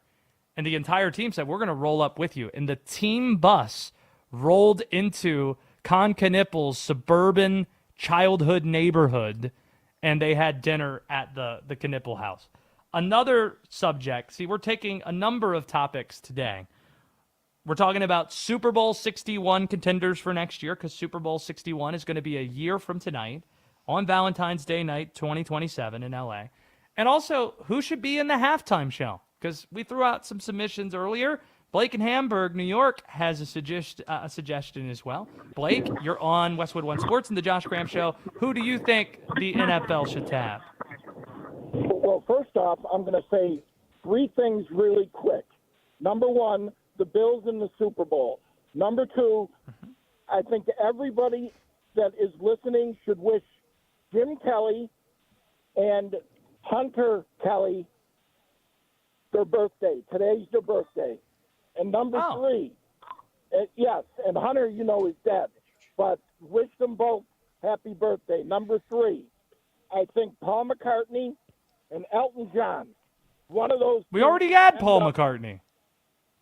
I don't care. Everybody in the world would be all over that one. Or Elton John. And Elton John is a great. You know what we should do? I don't think Billy Joel's ever done the halftime show. Remember they used to do the dueling pianos? Get those together. What I was actually thinking is Elton John, Paul McCartney, and Ringo Starr all at once. All right. See, I'm all for it. Appreciate the call, Blake, out of New York. Really do appreciate that. In terms of what we love about football, I was thinking about this, and let me know, Jacobs, if you have something to accent this beautifully, since we're talking about the Shield now. I think since it's Valentine's Day, and the NFL is the monoculture of what we all follow, I figured it'd be a good time to talk about what we love about the National Football League. And I have 5 things on my list here, Will. The 5 things I love the most about the National Football League. Number 5. Market size matters very little. Seattle was the most dominant team in the league, won the Super Bowl. They're not a top 10 market, Seattle. Kansas City's been the most dominant team this decade. They're not a top market either. This isn't baseball. This isn't the NBA, where there's such a vast disparity between the spenders and the non-spenders. The Bengals were seen as one of the lowest spenders, and they've been to a Super Bowl in the last 5 years as well. Which brings us to what we love fourth most. What's number 4 on the list of what we love most about the NFL? Stars at quarterback. A lot of sports go through dry spells without generational talents. Baseball did last decade, but now they have Judge and Ohtani.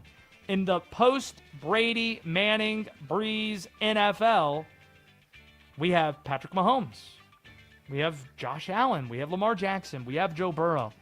We have a younger class that's very promising of young quarterbacks to get excited about. Drake May in that 2024 class. In fact, how about this? The top 4 quarterbacks in that 2024 draft class, they've all won playoff games. They've been in the league for 2 years, but Drake May, Bo Nix, Jaden Daniels, who are we forgetting? Caleb Williams, they've all won playoff games already, so there's a lot to be excited about there.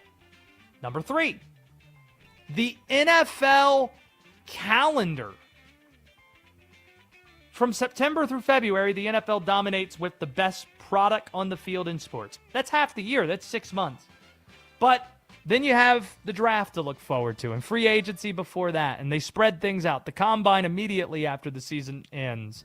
Then, before you know it, training camps arriving and the preseason games, and you have the Hall of Fame weekend. And the NFL just does such a great job with this, and it's about to get even better, Will. The season is going to end more regularly in the middle of February. So a year from now, it's going to end on Valentine's Day.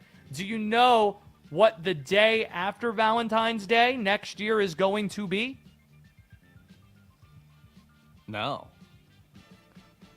It'll be President's Day, which is a national holiday. So more times than not, the people that have asked and been denied asking for the day after the Super Bowl itself to be a national holiday, you're going to get your wish with it falling more times than not the day before President's Day. That's number 3. Number 2, the NFL's giant middle. Everything in that sport is designed to push teams to the middle. The draft order, the free agency, how that's designed. It's all in an effort to elevate the bad teams and challenge the good teams, make them worse. And as a result, there are very few dominant great teams and just as few truly awful squads, meaning 75% of the sport believes they can make the playoffs. And if you can make the playoffs, you can dream about making it to the Super Bowl. Look what the Patriots just did. Well, you went from a bottom 5 record to the Super Bowl. And thus, the Giants and the Titans, they can find themselves believing and looking at that story, thinking that can be you. And lastly, things that we love, or I love about the NFL on this Valentine's Day. It is America's last true monoculture. In 2024, 93 of the top 100 rated TV shows in the calendar year were football games. Most of them NFL. The Super Bowl, it just drew between 120 and 130 million people watching. The rest of our entertainment doesn't require you to watch it live. It's splintered. Everybody seems to have their own algorithm, and they have a different world that they consume, that they have a different lens that they consume the world through. Not with the NFL. That's the thing that's still the trough that we all eat at, and that's what I love about it. America's last true monoculture. Those are the 5 things we love about football. How about Jew from Winston-Salem? J.U. from Winston-Salem, our guy joining us here on the Josh Graham Show. What do you love most about football on this Valentine's Day, Jew? Hey, Josh. First time caller, long time listener. Appreciate that. It's good to have you. What are you thinking about? I just gave a list of things I love about football. What about you? It's not overwhelming. Oh. Meaning, how do you mean? It's meaning as far as you have one game a week, sometimes 9 days in between a game or something, and you get to go to work, talk junk, listen to junk, talk about your team or whatever. Whereas I love college basketball, I like the NBA. 2-3 games in a week, it gets overwhelming. You only get time in between, enjoy wins and stuff like that. Makes sense to me. It's good to hear your voice, Jew. It's good to have you on from Winston-Salem. I got a T-shirt right now that reads Winston-Salem across the front, so it's good to hear your voice here on the Josh Graham Show. How about we transition? What else do you have? A submission for the Super Bowl. Oh, what do you got? It might be a little Jay-Z. Well, Jay-Z's the one picking. He picks the beat. Yeah, well, I know it'll kind of be That would be hilarious if he has the press conference saying, we're about to announce who the Super Bowl halftime act is, and he's like, you're looking at him. It's me. I'm the one that's best. But who will argue against that, though? Who wouldn't like it? I wouldn't. Wouldn't it be me? You wouldn't? I would not. I would not argue against it. That's what I'm saying. I wouldn't argue. I love Jay-Z. Oh, okay. That's what I'm saying. See, I'll tell you one thing, man. Jew, it's good to hear from you. We got like 3 or 4 other guys to get to here. I got 99 problems, but, this call screen isn't one in terms of it being filled here. 310-840-4910. Hope you'll give us a shout back because there are folks who want to talk about who they have in the Super Bowl. For me, it's San Francisco? Who has a better case than San Francisco in Buffalo? What say you? Right. Hey, Dave. Oh, dude. Dave, are you here? Hello? You're on Westwood One. I swear to God, I just don't. All right, we'll get Dave out of here. I don't think he's with us. Let's go to Shaw, who's in Alabama. Shaw, I think it's the Niners who have the best case to win the Super Bowl, should be viewed as the favorites going into next year. Who do you think? I think it's either going to be the Chiefs or the Eagles. And if the Chiefs land Jeremiah Love, oh boy, and the Eagles can, I don't know, I mean, with their offensive coordinator changes, they've got the skill players to get back and see a repeat of last year's Super Bowl. And it is interesting you bring up Jeremiah Love. That would be the guy, probably, that, given they're picking 9th in the draft, and they're a team that hasn't picked in the top 10 since Patrick Mahomes was selected, they traded up in 2017. That would be the guy where the rest of the NFL looks around and says, what the heck are we doing? How did we allow the Chiefs to get this guy? Yeah, how do you allow that team to get that player? Well, yeah, the teams above them have bigger problems. And I just think it's a perfect storm. And I'm in Alabama. We do not have a pro football team here. I'm not a Chiefs fan. Yeah, you do. They're called the Crimson Tide. Ah, there you go. That's why I told you the Eagles. They have there you go. several.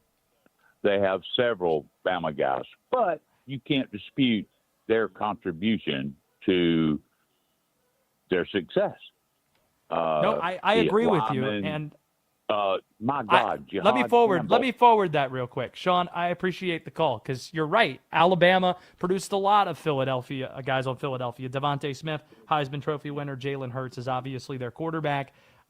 Do have to mention, if we're going to say Alabama's a pro team, Auburn. We understand the dynamic there. They're in that class as well. Let's go to Zach, who's in Streetsboro. One more call on the Super Bowl halftime show a year from now. Who do you think should be in it, Zach?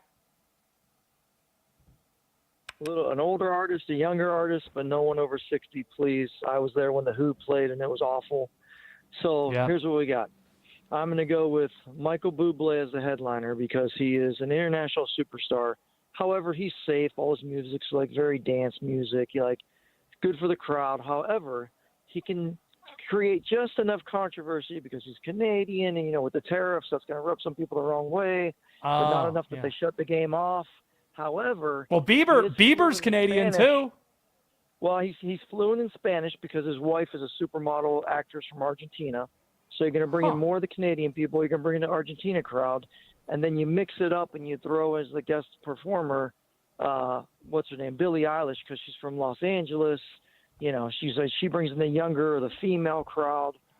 That'd be like your perfect, totally safe foreign guy. But let's be honest, he's not going to tweak anyone the wrong way because he's white. But it's just enough to create a little controversy where the NFL gets everything they want, and at the same time, no one's turning it off. All right, Zach, you got it figured out. I appreciate the call from Ohio, and I love Michael Bublé. I don't know if people from Argentina are going to flock to the Super Bowl because Michael Bublé's wife is Argentinian. I don't know if that's how that works. And accenting that with Billie Eilish is interesting too. But then again, we've seen Bruno Mars paired with the Red Hot Chili Peppers. So weirder things have happened for sure. Moving this plane along here, getting the train on the tracks. What are the best sports options available now that we're in the weekend after the Super Bowl? That and more of your calls at 310-840-4910 next on The Josh Graham Show. The NFL franchise tag window opens Tuesday, and this is where the offseason gets real. Pay them, tag them, or let them walk.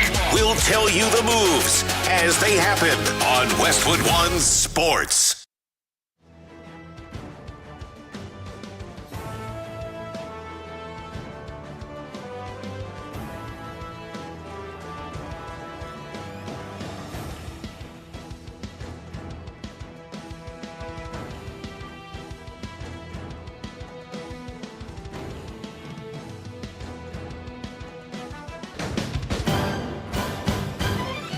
At the tone, the broadcast will begin in 4 minutes, 30 seconds.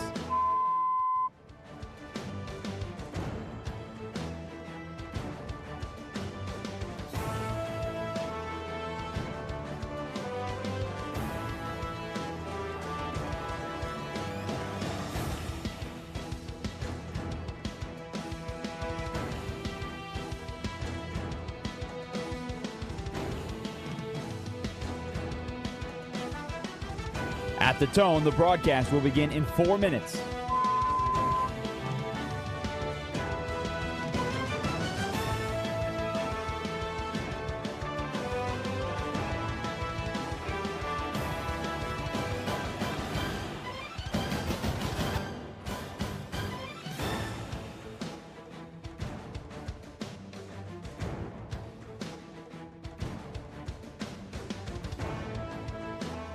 At the tone, the broadcast will begin in 3 minutes and 30 seconds.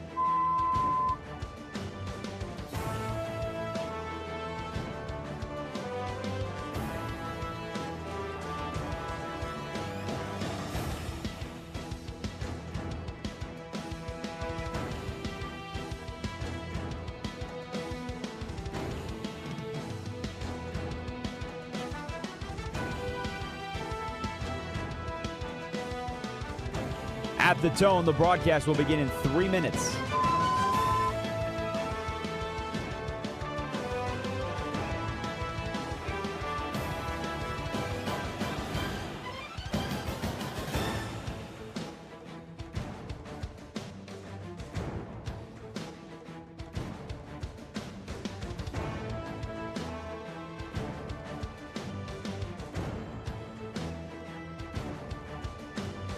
At the tone, the broadcast will begin in 2 minutes, 30 seconds.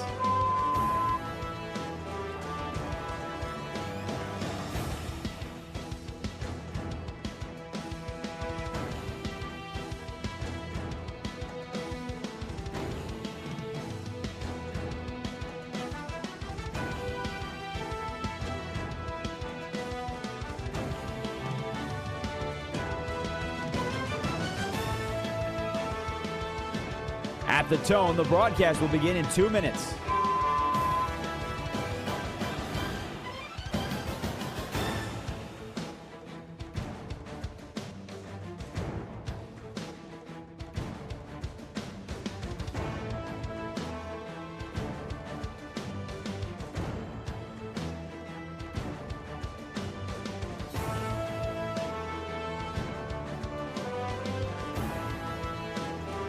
At the tone, the broadcast will begin in 1 minute, 30 seconds.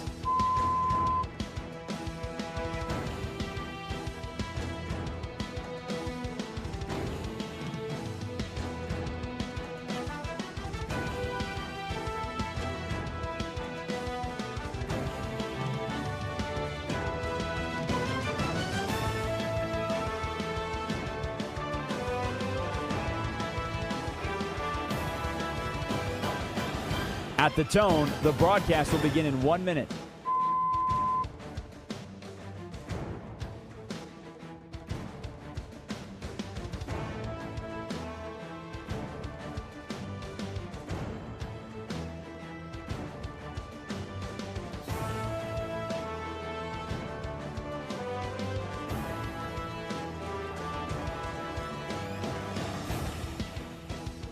Stations, this is your final time check. At the tone, the broadcast will begin in 30 seconds.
the sun that shines on a rainy Josh day. Graham Show. Some spinners on Valentine's Day. Randolph Childress going to be our guest in less than 20 minutes. He just got done calling on ESPN North Carolina. Pittsburgh and North Carolina, one of the newsworthy college basketball programs this week with the injury to Caleb Wilson, potential top 5 pick in the draft. You also know his work from the Field of 68. But perhaps with college basketball in mind, it is the weekend following the Super Bowl, and some are wondering, well, without the NFL, even the dodgeball contest or whatever they did 2 weeks ago, what am I going to do? The Combine isn't until next week. I can't wait to watch the workouts. So I need something now. I'm like Tyrone Biggums with the shakes and scratching the neck. Well, is this a 5 o'clock free crack giveaway? Like, you're having the withdrawals, trying to figure out what to watch, and this is what we're here for. College basketball, now is the time where it takes center stage. The bracketologists have emerged from their bunkers and onto TV sets. March, only a few weeks away. Texas Tech, Arizona. That's probably the best game of the day. That's going to start in, the next hour or so? 6:30 tip for that one there. Kentucky, Florida, that just finished up. Florida, the defending champs, handling their business. Mentioned that Randolph Childress is joining us in a bit. Don't forget, Westwood One Sports, your official home of the NCAA tournament in the Final Four. The Winter Olympics, that's jumped up a notch. That's because men's hockey, the main event, it started. NHL players, they're back in the United States. They're back in these Olympics, and the U.S., as a result, is in position to win a medal for the first time since 2010. The Americans, they're facing Denmark at the moment. There really is a lot that's going on right now. It's not just college basketball we're watching. The U.S., actually, this just went final.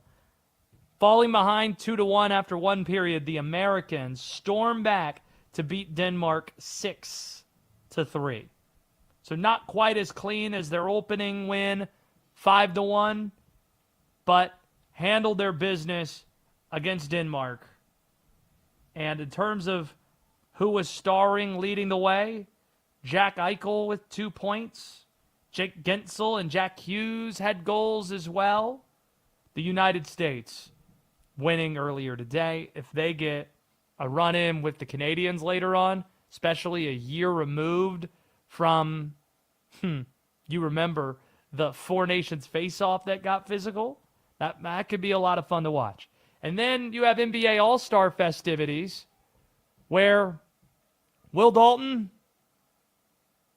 Devin Booker, the high man right now in the three-point contest. Why is this happening at 5:45 in the afternoon?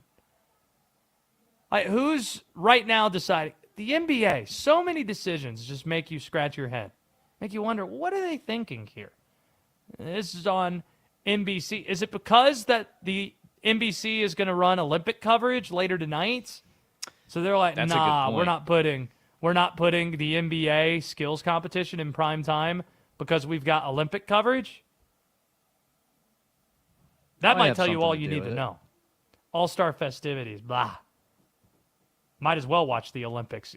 NBA versus the world, nah, we just might watch the world event from Milan. Then it's about that time to start paying attention to baseball. Pitchers and catchers reporting this week. And we have news. The new ABS challenge system that was tested out in the minor leagues and then in spring training last year and used in the All-Star game is officially a go. But not everybody is a fan of it being introduced in baseball this year. Here's Braves pitcher Chris Sale as one of those guys that aren't a huge fan. I will never challenge a pitch. I will never do it. I won't do it. Why?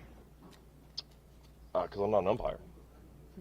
That's their job. That's fair enough. I'm a starting pitcher. I've never called balls and strikes in my life. Plus, I'm greedy, and I know that. I think they're all strikes. Especially the catchers nowadays, the way they catch the ball, the way they receive, they make them all look like strikes. Will Dalton, you played baseball in college. Does this make sense to you, what Tim Kirkshin hinted at anonymously from pitchers telling him, and now what Chris Sale's communicating, that pitchers don't want to have any more put on their plates of potentially having to worry about challenging pitches, because the way that this works, it can't come from the dugout. It's either the pitcher, the catcher, or the batter that can challenge pitches. That's it. Nobody else. So does it make sense to you that a pitcher might not want a challenge, such as Chris Sale? It makes sense to me in the sense that they're not used to having to do that. They're used to not worrying about it, which is why he said, I'm not an umpire. But he might change his mind on that at some point down the road, because it's like, okay, if you're in a crucial spot to get to a World Series or something like that, where like you need a call late in the game, you might want to go get it. You might have a change of heart on that. So I get they're not used to that, but you might want to make that decision in certain situations in the playoffs. See, I think a pitcher, the mindset Chris Sale is putting forth here, I bet you it's a popular sentiment, because if you're a pitcher, you're worrying about, okay, think about all that you have to think about when you're on the mound. Okay, you got runners to potentially hold. You got a pitch clock you have to worry about. You have a batter that you're trying to figure out what their tendencies are. You got the catcher, and you're trying to communicate what pitches that you're throwing. And then not just pitch. Now you're worried about pitch location too. And you're adding, I need to play umpire as well. I think, honestly, two things. There's a difference between the frame of thought of a starting pitcher versus a reliever. If you're a starting pitcher, you might not want to challenge because the pitches you throw aren't going to be deciding the game likely in the third, fourth, fifth inning. Now, you could bring scenarios where the most important stuff happens in those innings, sure, but if you're a starting pitcher, you're probably thinking, I'm going to leave that to the relievers. Don't want to lose a challenge for my team in the 6th, 7th, 8th, 9th innings of games. And also, you might just be thinking, I'll put that on the catcher. Because the catcher, they're the ones that are trying to frame it. The catchers, they're the ones that are trying to give you a good spot, a good location, and they're the ones that are trying to gain more what the umpire's strike zone is than the pitchers are, right? Yeah, that there is some truth to that, that you might not want to blow a challenge until later in the game. I don't know. I view this like tennis players when they challenge something, a call during a match, and they take a look at it. And I don't even think it's something that a pitcher would be thinking about ahead of time until he sees something that's like, oh no, we're gonna like it's not right. It's not something they're necessarily thinking about ahead of time. It kind of just happens in the moment.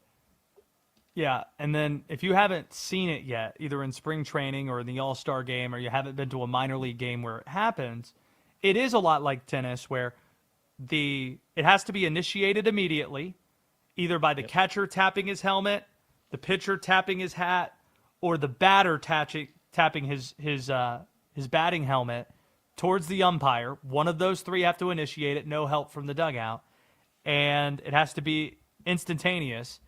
And then once you challenge it, there's a video that appears a lot like tennis that shows whether or not it was in the strike zone or not, whether the call's confirmed or if the call's overturned, the way that tennis shows you if it's in or out. And it's something that happens within 15 seconds. So I think that's good for baseball. You have spring training games coming up in the next few weeks. Don't forget, this year we got the World Baseball Classic that starts very soon as well. So it might be a jumping off point for Major League Baseball this time of year as well, now that football has finished. Randolph Childress joins us in just a few minutes. We might as well hit on some of the college basketball scores today. Duke has bounced back nicely since its loss to North Carolina a week ago. Appreciate Pat Boyle being in this chair for me a week ago when I went to that game alongside Will Dalton in Chapel Hill. Duke 67-54 winners against Clemson. Clemson, a top 20 team, not looking that when you're at Cameron Indoor. You had a top 10 matchup at Iowa State.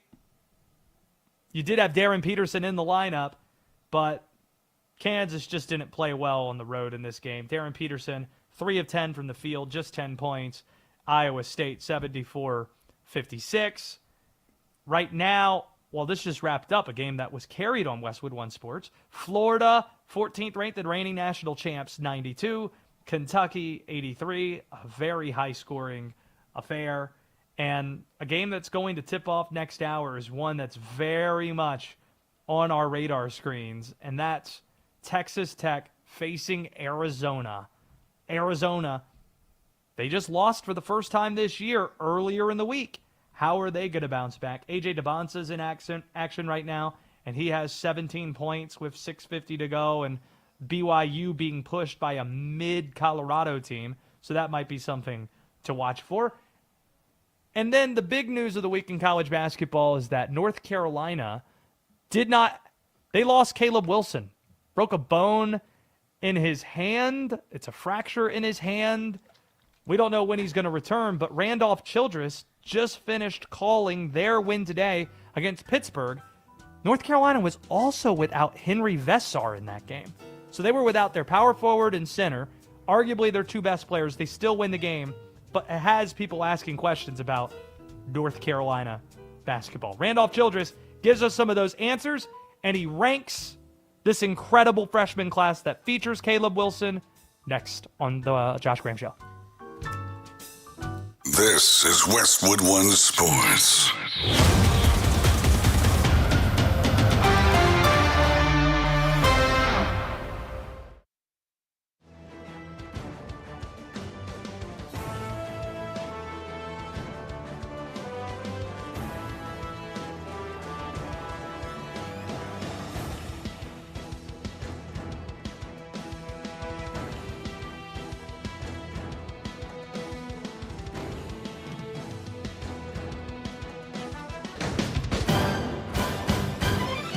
At the tone, the broadcast will begin in 4 minutes, 30 seconds.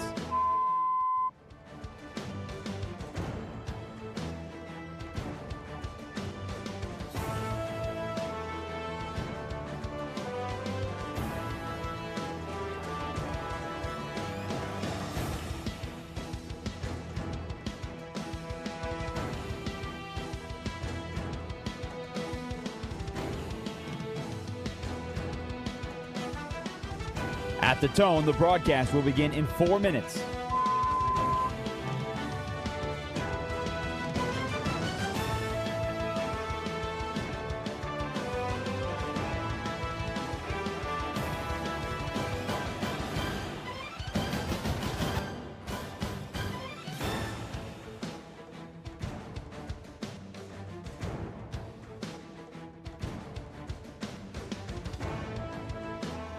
At the tone, the broadcast will be in 3 minutes and 30 seconds.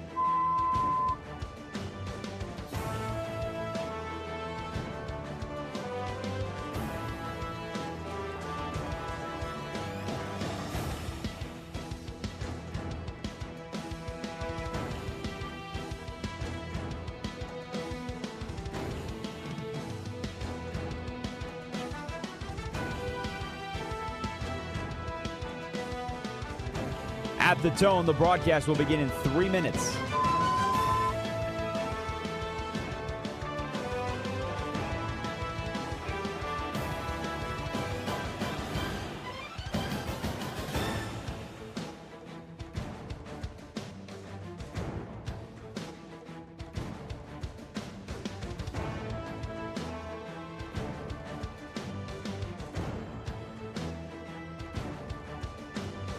At the tone, the broadcast will begin in 2 minutes, 30 seconds.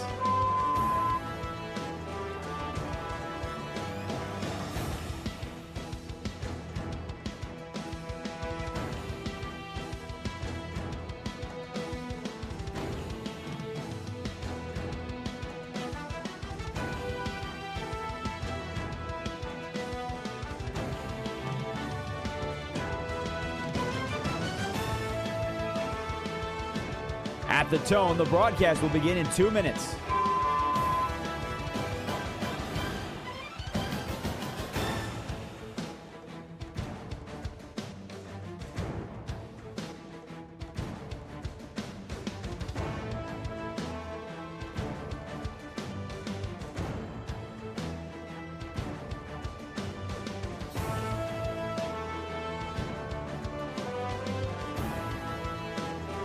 At the tone, the broadcast will begin in 1 minute, 30 seconds.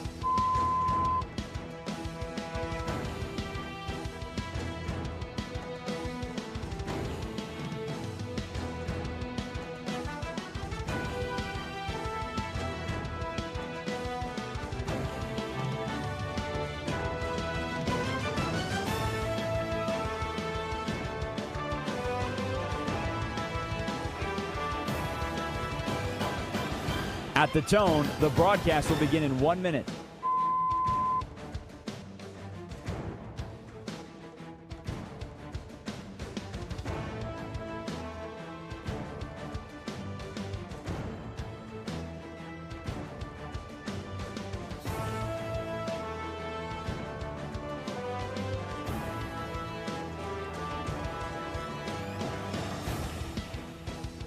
Stations, this is your final time check. At the tone, the broadcast will begin in 30 seconds.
Two big topics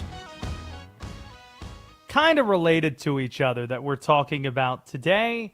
Hey, the Super Bowl is in exactly 1 year from tonight. So who should be the favorite, be viewed as the favorite to be playing in it? And since everyone seems to want to talk about the Super Bowl halftime show, if we're Jay-Z and Rock Nation casting it, well, then who do we go to in that regard as well? We'll hit that a little bit later on. My name is Josh Graham. This is the Josh Graham Show on Westwood One Sports. And fresh off calling on ESPN, the North Carolina win over Pittsburgh earlier today in Chapel Hill, Randolph Childress of ESPN in the field of 68 drops by. Randolph, we got to start here. Because you call this game for ESPN, have access to Hubert Davis and the team during shoot-around, perhaps even practice.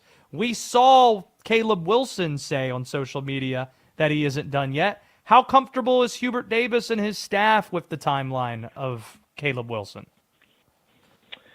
I don't think he thought that far. We discussed that a little bit, but I think, the attention is today because, as we later found out, Henry Vasar didn't play. So that's a lot of production that Hubert Davis needed to be worried about. And he was unsure of the issues that Pittsburgh was dealing with today. So I think his total focus was just getting through this game today. And they played really well. Surprisingly, they played exceptionally well without both of those guys. And knowing they're going to get Vasar back, Zayden High was career highs in every category. He showed you he was ready for the moment. And they played really well. I was really impressed with the way Carolina, more importantly, defended Pitt, even though I know Pitt was a little down with bodies and stuff like that. But, hey, give them credit.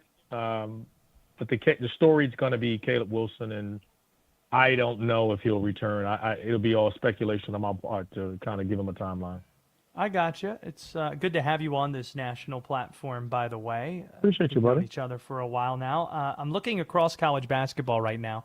And Darren Peterson didn't play well today in a top 10 matchup. He went 3 of 10 from the field. They lose at Iowa State, who looks really good. Right now, BYU is scuffling with Colorado. 19 points for DeBonsa, has 11 rebounds, 8 assists, so he's close to a triple-double today, but it's only a 4-point lead against Colorado currently. And you mentioned Caleb Wilson being out. When you are looking at the top of this freshman class that everyone's talking about being a generational class in terms of the depth of it, how many players do you put in the most elite class of that group, and do you have a means of separating the top?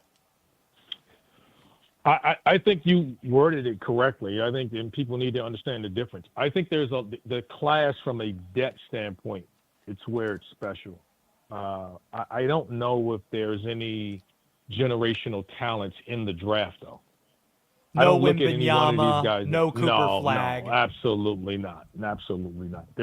I think there's some really good players, but to say generational talent, and let me be clear on what I'm saying. I don't think Cooper Flag was a generational talent. I just think he's a hell of a basketball player. He's a really good player. He's proving that.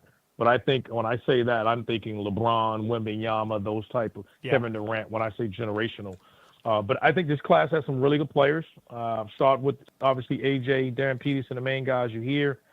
There's a lot of talk about Cam. Boozer. I think where he is mentally is ahead of everyone else. I think he'll improve quite a bit. I don't think he checks the box that everybody thinks as far as his athleticism. But he's far from a plotter. I mean, he moves well.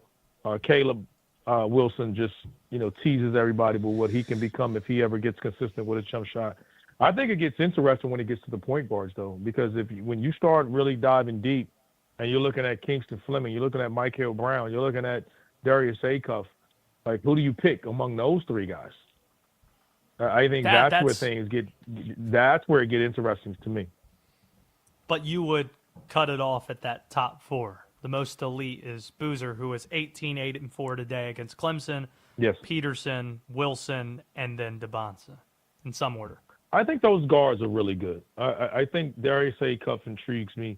I wanted to see him live. The weather, crushed my opportunity to catch his game live. Kingston Fleming, I enjoy a bit. I think he has an extra gear and movement about him and how efficient he is. That next group. But I think it's those four guys, and I think really those first two guys are the difference. I think it's AJ DeBonsa, who you're talking about, and Darren Peterson. I think he is what they seem to be are different than the other guys. I think those are the top two. Then I think you get it to Boozer and Wilson, and then I think it comes down from there. Randolph Childress is with us here, ESPN, Field of 68. Jay Williams had some comments this week that were interesting. He said college basketball's product is currently better than the NBA's product. And it seems that during All-Star Weekend, the NBA has kind of been a bit of a punching bag. We actually have that sound. So if you didn't hear the full context of it, Randolph, here was Jay Williams earlier in the week on ESPN on the subject. I'm not saying the talent, but the college basketball product is better than the NBA product right now. Mm-hmm. And I firmly believe that because each night in college basketball, you're having top 15 matchups, and the best players are actually playing in the games, and they're competing each and every night. Now, here's a number that everybody needs to recognize at home. The number is 13. 13. It's a historic number. When I go through the NBA draft coming up in June in 2026, I have 13 true freshmen who will be the first 13 picks of the NBA draft. Wow. You will hear a lot of names like A.J. DeBonsa or Darren Peterson or Cameron Boozer, but there are names at 7, 8, 9, 10 that are types of transcendent players that will transform an NBA team. I don't know, Randolph, if that's something anybody would say 5 years ago, that college basketball is a better product than the NBA. Is that more a compliment to college basketball or an indictment on the NBA that's even a conversation that's happening? I think it's a little bit of both in the sense of I think college basketball has done some really good things. I just talked to Commissioner Phillips today at the game, and he was talking about their meetings and discussing it with teams about getting the ACC basketball back, and they flipped within 1 year. They're probably going to get 8 teams in the tournament, doubling what they had a year ago. This year is unique because, again, it's so many freshmen, and I think that's a good place for college basketball. The NBA, though the talent is, I understand what he meant when he's saying the NBA, and I've seen people kind of react to this, and NBA fans are kind of pointing to Darren Peterson as the poster child for this is what's happening on college. I think there's a lot of things that need to be fixed on both levels, but I don't push back a ton on what he's saying. I understand what he meant, what he was saying by that. On a day-to-day game, you have more. You probably can catch a better college basketball game than you can in some NBA games when it comes to sitting out the stars. Stars tend to play at the college level. But the NBA game, I'm a huge fan of it. Me too. And I hear the NBA criticisms, but I don't hear as many of the college ones. So when you are saying college has some things they need to figure out on their level, what's top of mind? Like, what's something you would say to ACC Commissioner Jim Phillips, since you brought up you ran into him today? Like, what are some of the things that you think are most prominent? I think it would help from a fan base to help the game even grow even more with the transfer portal. I think after your junior year, I think a person should spend their last 2 years at one school unless he graduates, because I think that's part of it. We talk about there's a academic component to it. I do think that's one thing. That's an easy fix. I don't like the 4 years and if they don't graduate. If they graduate, that's a whole different conversation. But if they don't graduate, that's one thing I like to see, because I think you get some continuity on rosters. There's a lot of teams you don't know what you're dealing with from year to year. And I think that's hurt college basketball. But again, the games are good. No different than today. You get matchups like that, and you're going to look at some of the games like right now, Colorado, BYU. No one expected Colorado to be this, to play BYU this well in BYU. And you got a 2-point game here late in this game. So there's a lot of parity in that aspect. And I think the problem you're dealing with in NBA right now, the narrative is it's just low-hanging fruit because of the All-Star weekend. There's just not a lot. The game has changed. The whole All-Star weekend has changed, and it's probably something that the NBA needs to look at. And I think that the NBA in general are just struggling because they're waiting for someone for LeBron to pass the baton to. More importantly, an American is what they're wanting, and they just don't have that guy. Will it be Cooper Flagg? He's just not ready yet. So I think that's more of the issue that the NBA is kind of dealing with on that, and I'm a fan of both. I think the game is – I don't go as dramatic as everyone else does with some of these takes. Randolph, how much damage have you done on the Peloton lately? Man, I got it in a day. I'm every day. I have to. I got it in a day. I took me a Did we hit 70? Boot camp. What's the high of resistance? Where are we getting the resistance level to? Today I took, when I'm just randomly going, I still do the 65, just go 30, 40 minutes. Mm-hmm. But today I did a 60-minute Just Sims boot camp, and I'm in a hotel. So I was fortunate enough to stay at the hotel and had a Peloton in it, so I was able to do that. How about you, man? Ever since you're a dad now, when you're big time now, you may not work out anymore. You may let it go. You may just let it go. No, I haven't been letting it go. I got the Peloton in the studio I'm in right now. I'm looking straight at it. It stares at me every day. And you should know. Well, if it's collecting dust, who cares? Like, are you getting on? Are you using it? I got competitive. I was in one of those classes, and I saw that somebody was gaining on me, and I turned my level from 65 Peloton resistance to 77. I turned it up to 77 for the last 10 minutes of the ride. You should be proud. I am, but was that in 2026 or 2025? I just want to know when this was. That was 2026. That was yesterday. I just want to make that was yesterday. Just Randolph. I could still see it. Even verbally, you're doing what you did to McInnes. You're doing that to me right now. You're pointing at me on the ground and telling me to get up. No. I'm just chirping. I'm just here to motivate you. I love it. I'm here to motivate you. I'm here to motivate you. And you do it. You do it successfully. All right. Great call today. Make sure the next time you run into Kevin Brown to tell him get his thoughts on the Orioles. We need to figure all that out. KB, the voice of the Orioles, in addition to what he does. I will. I'll see him next week.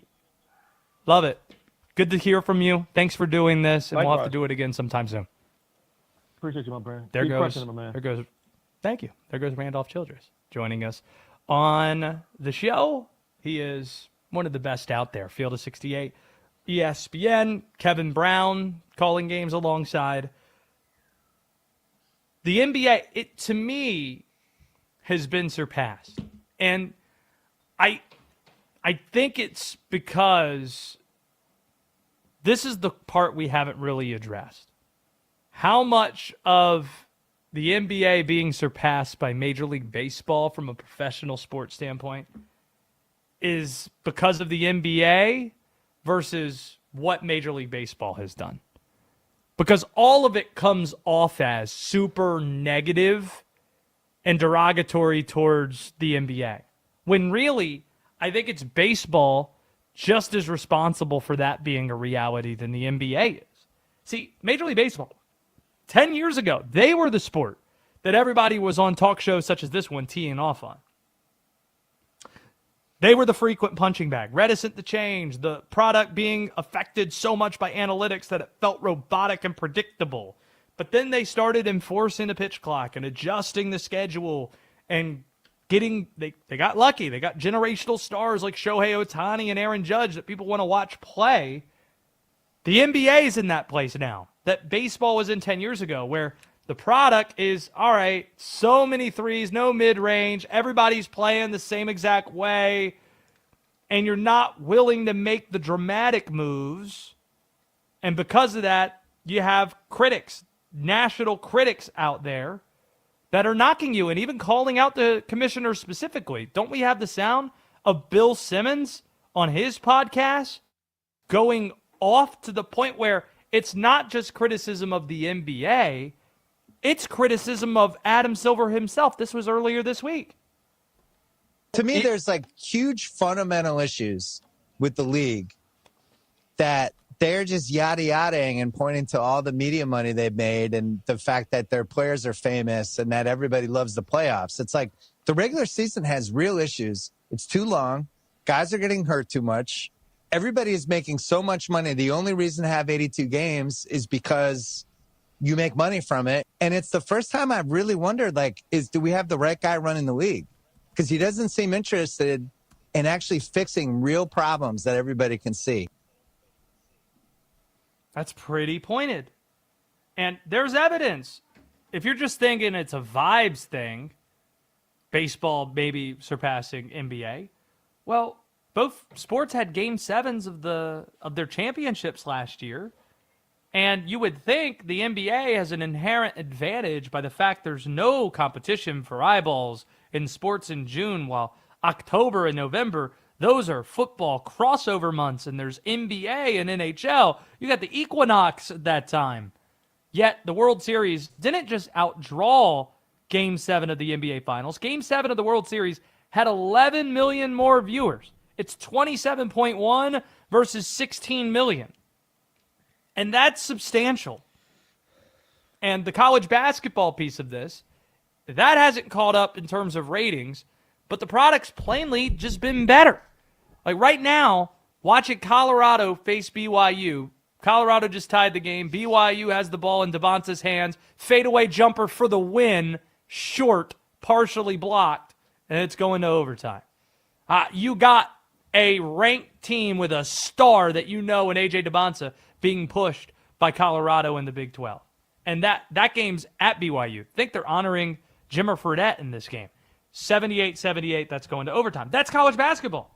Like, this Saturday's great. Like, that's a lot more entertaining than what's going on at All-Star Weekend. Full stop.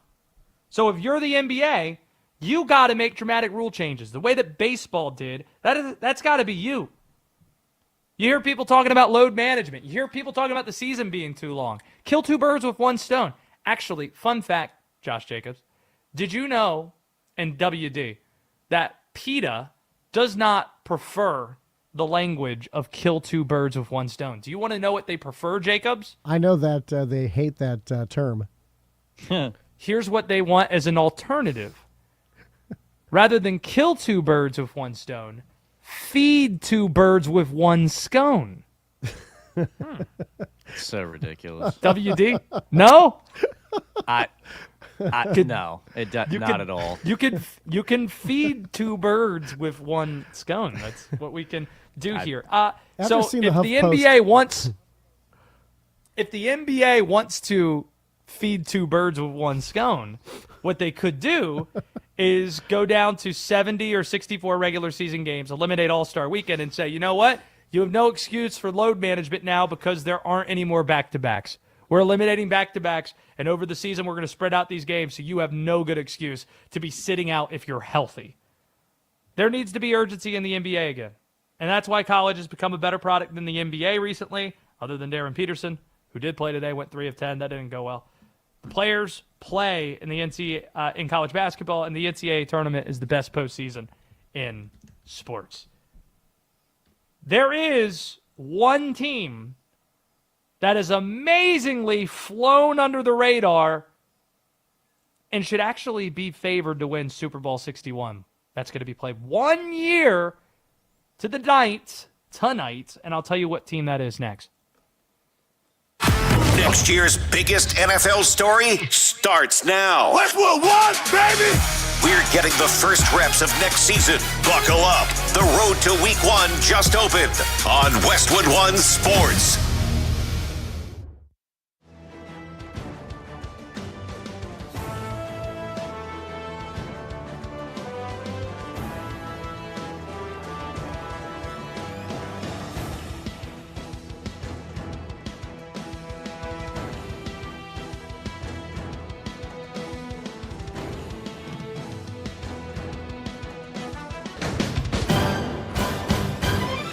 At the tone, the broadcast will begin in 4 minutes, 30 seconds.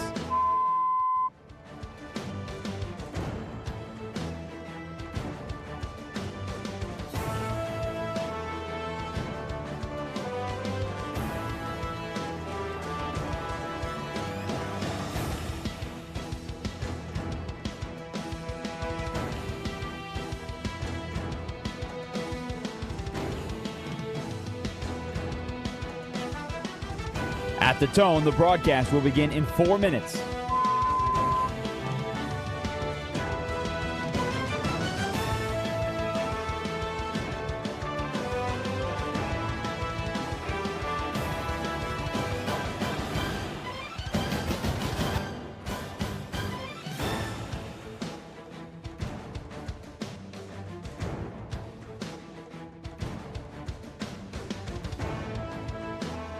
At the tone, the broadcast will begin in 3 minutes and 30 seconds.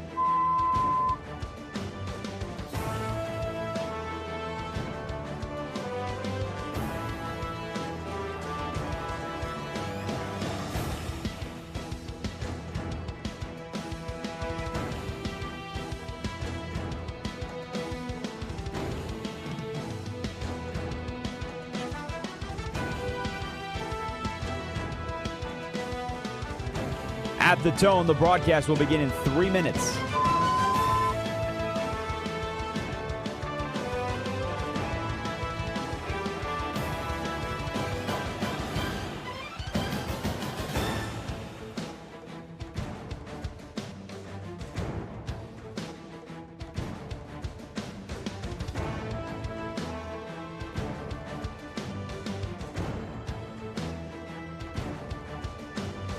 At the tone, the broadcast will begin in 2 minutes, 30 seconds. What again? I dare you. I double dare you.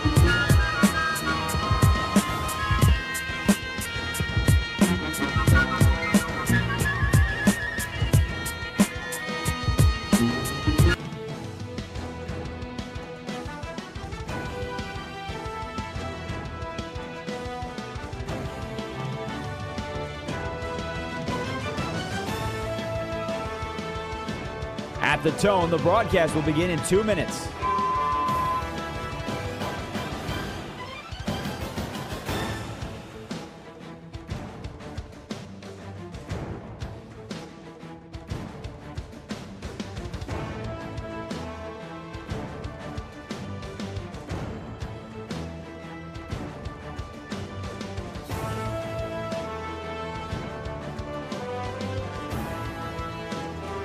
At the tone, the broadcast will begin in 1 minute, 30 seconds.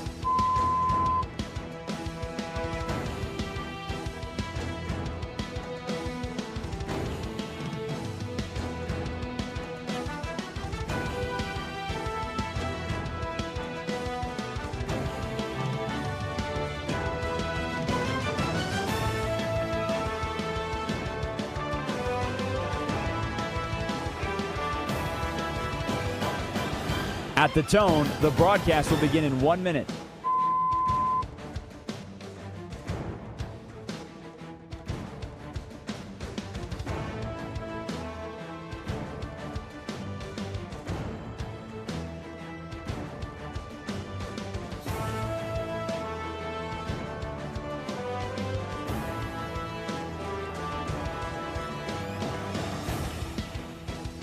Stations, this is your final time check. At the tone, the broadcast will begin in 30 seconds.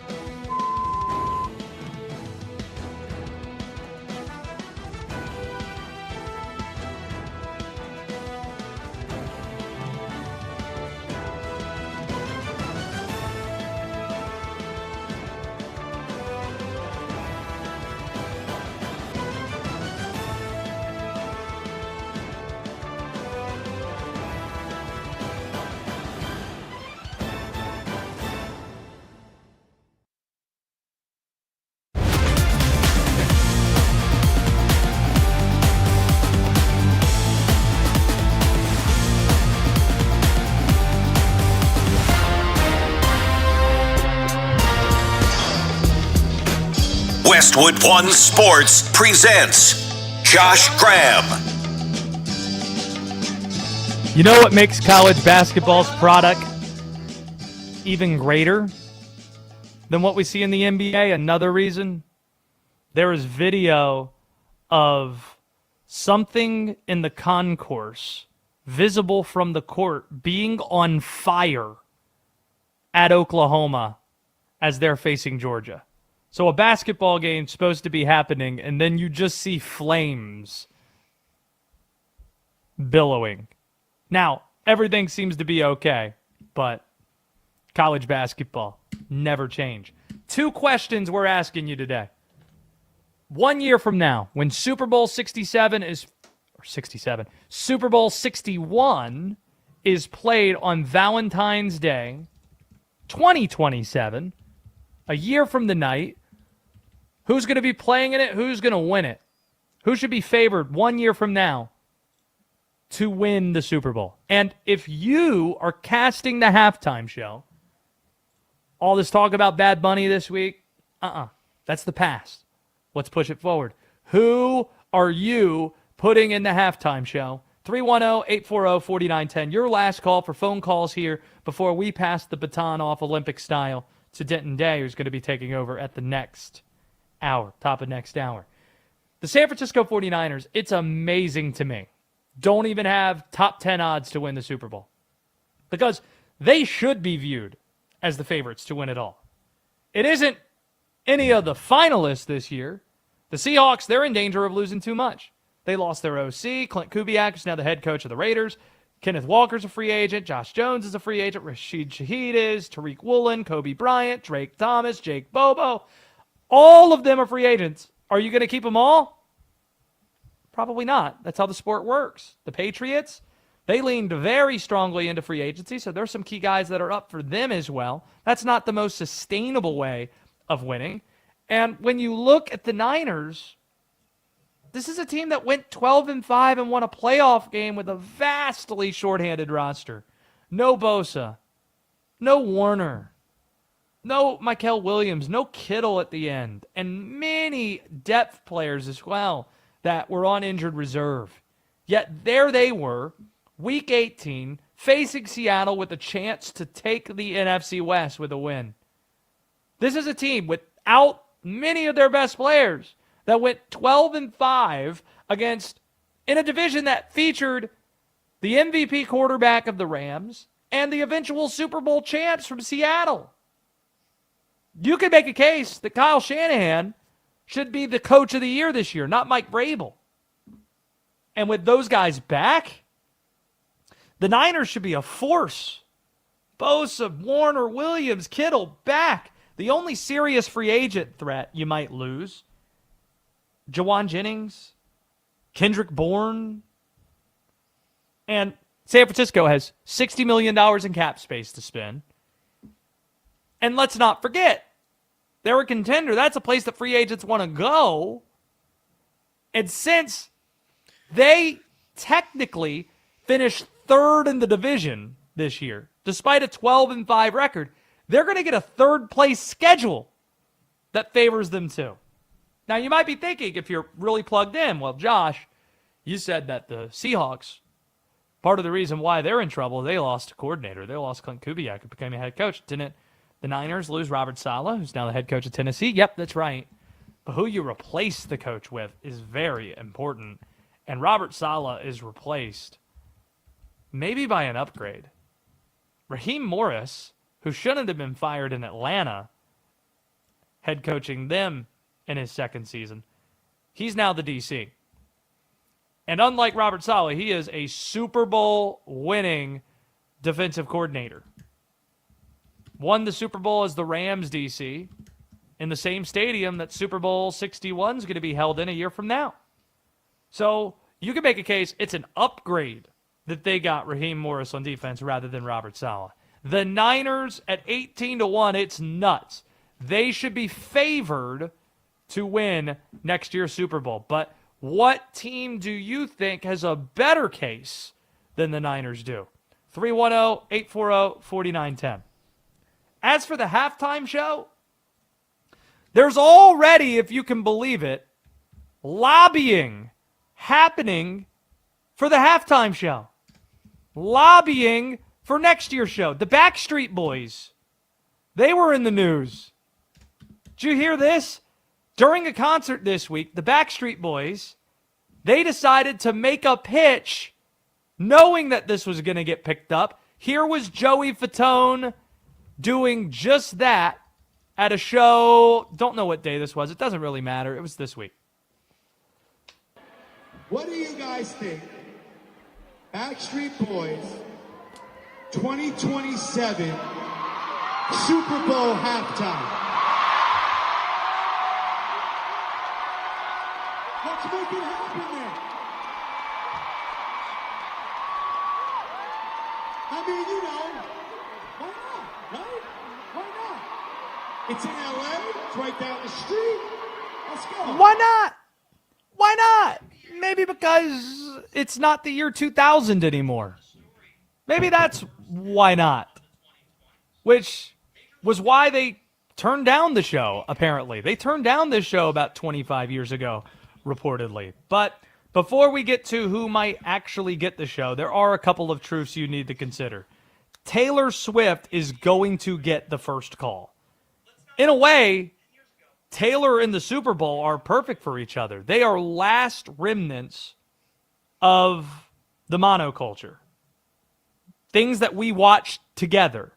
Things that we are, all kind of in agreement on that is important and that we all consume and recognize. If that's Taylor Swift's going to get the first call.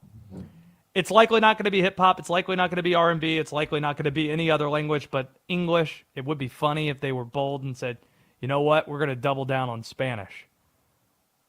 We're going to double down. Prior to Bad Bunny, it was Kendrick, it was Rihanna, it was Usher. So doubt that's going to be hip hop and R&B again, but we'll see. If Taylor says no, which is where we're starting this conversation, she's going to get asked. If she says no again, here are the 3 top alternatives that would make a ton of sense. Miley Cyrus, massive name, ton of hits. The people that watched her when she was Hannah Montana they now have kids, and they're now in the age of their lives that they're the primary demographic that you're trying to reach. Her music's good. It's a different genre. She does a lot of covers, too, respected in the industry. Secondly, Justin Bieber. That's another guy who's turned out some hits of late. Performing at the Grammys this year. He did so in his underwear. Don't know if he'd do that again, but who knows? Mega name, international appeal. And then I think the best choice is Harry Styles. I do. If international remains a focus, that makes a lot of sense. If you want to have a team in Europe, in the UK, if you want to have a Super Bowl there one day, perhaps, how about get the former frontman of One Direction? Get some of those One Direction guys together, and Harry Styles' music, it's really good. So that's what I would pitch to Jay-Z, or what I think is most likely. I think those are the most likely options. Not the Backstreet Boys. even though the Backstreet Boys, one of the first concerts I ever went to. It was my second concert. Second concert I went to was a little-known singer-songwriter named Alicia Keys as the opening act, followed by Shaggy, followed by the Backstreet Boys. And this was the summer of 2001. The first concert I ever went to, WD, it was a twin billing. It was on my 7th birthday. It was Aaron Carter, because nobody can do it like Aaron can, right after Aaron's Party came out. And then it was Britney Spears. Twin billing. Will Dalton, do you? What was your first concert? Oddly enough, I went to see Three Doors Down several years ago. Really? Yeah. Didn't we just lose their drummer or lose their frontman this week? The lead. Who was it? Yeah, the lead singer. He had been battling a pretty aggressive form of cancer. Brad Arnold. Yeah, Brad Arnold. Yes, that's right. I went and saw them in Cherokee, North Carolina, like a decade ago. That was my first concert. Wow, it's pretty lit. Why? You saw your first concert when you were like almost of legal drinking age? Correct. That's right. I'm scared to ask. Josh Jacobs, what was your first concert? It was Joe Jackson. Really? Yeah. I loved his album Night and Day with songs like Steppin' Out, Breaking Us in Two. And my dad took me to see him when I was about 17 years old at the Wiltern Theater on the corner of Wilshire and Western in kind of midtown L.A. Huh. That's a great choice, Joe Jackson. 310-840-4910. Let's go to Willie, who's in South Carolina. He's got some Super Bowl predictions to fire off at us right now. A year from the night on Westwood One Sports, it is Super Bowl 61. Who's in it? Who's winning it? Well, I'm glad to be on Westwood One Radio again. You guys are doing a marvelous job there. Thank you. Thanks, Willie. You got you said it right about San Francisco. I think they're going to be very strong, and I don't. And let alone somebody like Green Bay or Seattle who's going to lose a lot. I like San Francisco. On the AFC side, I'm going to give them one more chance, and that's going to be the team out of Erie County, New York, the Buffalo Bills. See, I'm out on them when they fired McDermott. And I thought if you were going to fire McDermott, you better get an upgrade. And now you got a head coach who's learning on the fly. And I don't even know how good of a coach Joe Brady is, because the only time he's been successful, he's had either Joe Burrow as his quarterback for 1 year or Josh Allen. In Charlotte, when he was the offensive coordinator for the Panthers, he got fired halfway through his second year. So I just have questions on two accounts. Him as a coach personally, and even if he is a good coach, is he better than Sean McDermott is? I don't know. I doubt that, Ollie. And by the way, you just said something earlier in the program about, what we're going to do, now that the season's over. I want to call your attention back to Super Bowl 41 when the Colts played the Bears. Remember that commercial at the end of the Super Bowl where everybody was saying goodbye? They had the people walking in the streets of New Orleans. They had Raider fans shaking hands and walking away. They had tomorrow, I love you, tomorrow. And all the NFL players are saying that next season's going to be here before you know it. And they were cleaning paint on each other. They even had a Colts fan watching the blue and white paint off a horse. They had a Steeler fan crying in this terrible towel. I'm like, that cuts right there. That really, really cuts. I'm like, man, I know how they felt. I just watched it on my iPhone, going back to that commercial, like, man, that's painful. That is painful. I love it. Hey, what part of South Carolina are you calling him, Willie? What part of South Carolina? Well, I'm down the road from the capital city of Columbia. I'm in a town called Orangeburg. I know. Okay, I've heard it. I am in Winston-Salem, North Carolina, so not too far down the way. Forsyth County. Home of there you go. Winston-Salem State University. You? Wow, okay, you figured it all out. Okay, and on that note, and I appreciate the call, by the way, Willie, because you're going right where I want to head, is perhaps the most famous athlete from Forsyth County, called it a career yesterday. That would be Chris Paul. There goes Willie from South Carolina. And Chris Paul this is a man that went to West Forsyth High School, went to Wake Forest University, as he correctly points out, is in Winston-Salem, owns a degree not from Wake Forest, but from the HBCU that he noted, Winston-Salem State, also the alma mater of one Stephen A. Smith. And he calls it a career. This is a man that's probably going to be one of the all-time greats, shoe-in Hall of Famer. Remembered positively as perhaps one of the 5 best point guards in NBA history, but also maybe one of the 5 best basketball players to never win a title, unfortunately. He's going to be in that group with Barkley and Elgin Baylor and John Stockton and Karl Malone. Not the group you want to be in. Dominic Wilkins and Allen Iverson, and the list goes on. But just wanted to give Chris Paul a shout-out as he started the season a Clipper, and we thought that maybe the All-Star game might be a nice send-off for him if it's the last year. He didn't get along with Ty Lue and the coaching staff, gets traded right before the deadline to Toronto. Toronto waives him, and it ends with a thud. Oh, real quickly, Josh Jacobs, happy birthday. If you're calling him, 310-840-4910. You have a nomination for the halftime show that we haven't gotten to yet. Yeah, for many years, people have been circulating petitions to put Weird Al Yankovic as the halftime show. And I've seen Weird Al about 3 or 4 times, and he always puts on a great performance. Even wears the fat suit when he does the parody of the Michael Jackson hit. So he gets all into it. He dresses like Kurt Cobain when he does Smells Like Nirvana. I think it'd be perfect because he parodies pretty much everybody, every genre, from Pharrell Williams to Michael Jackson to... Do you want to know what the problem is, though? I think it would be such a great bit if he sang the songs that he's parodying with the artist that he's parodying. But the problem is Michael Jackson's dead. Can't do Beat It with Mike. No. And the problem is Amish Paradise, Coolio's dead. Can't do Coolio. No. And I'm trying to think of, like, who else? Like, I guess you could get Miley Cyrus. Yeah. Greg Kinn's do also Party dead. In the CIA, or you could do Eat It with...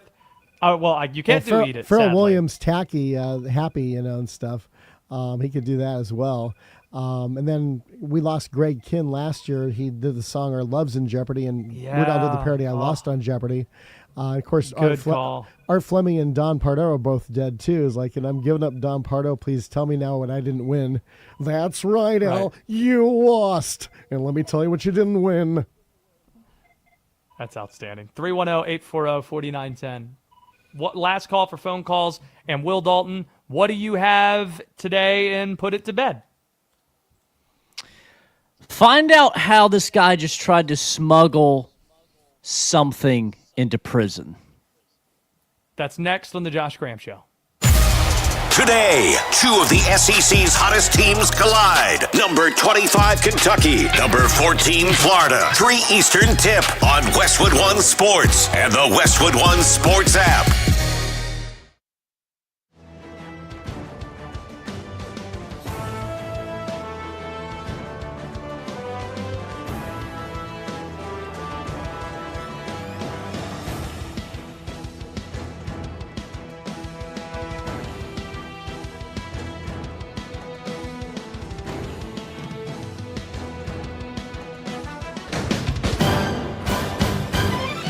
At the tone, the broadcast will begin in 4 minutes, 30 seconds.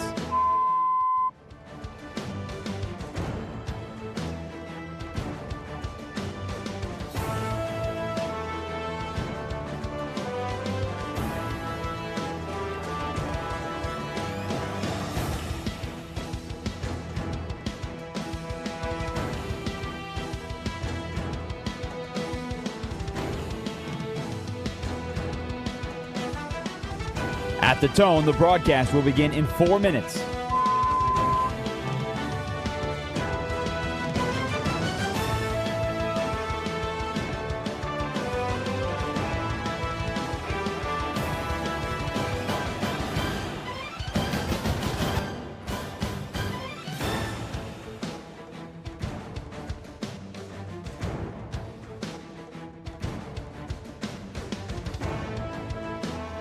At the tone, the broadcast will begin in 3 minutes and 30 seconds.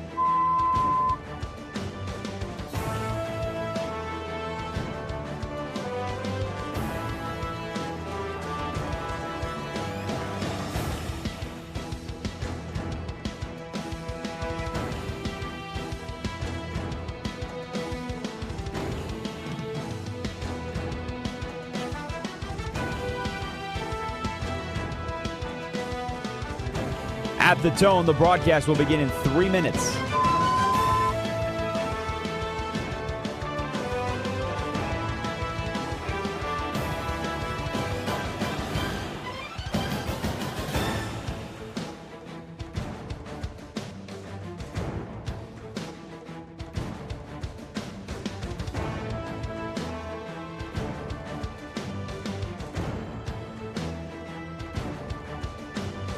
At the tone, the broadcast will begin in 2 minutes, 30 seconds.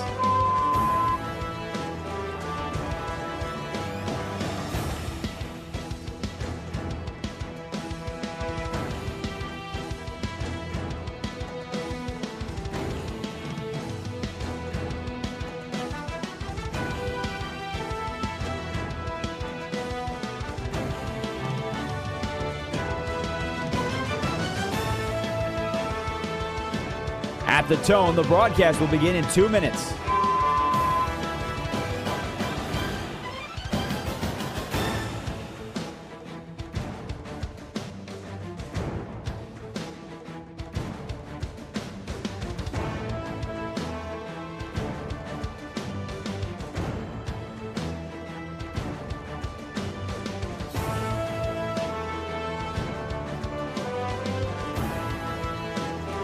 At the tone, the broadcast will begin in 1 minute, 30 seconds.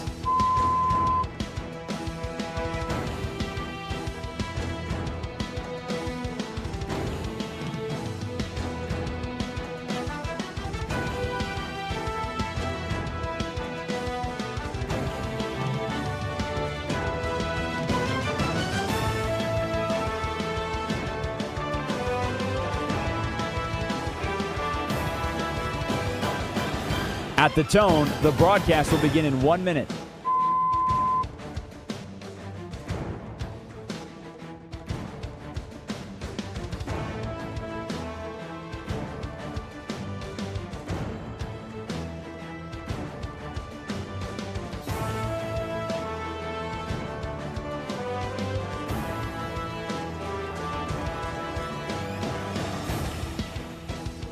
Stations, this is your final time check. At the tone, the broadcast will begin in 30 seconds.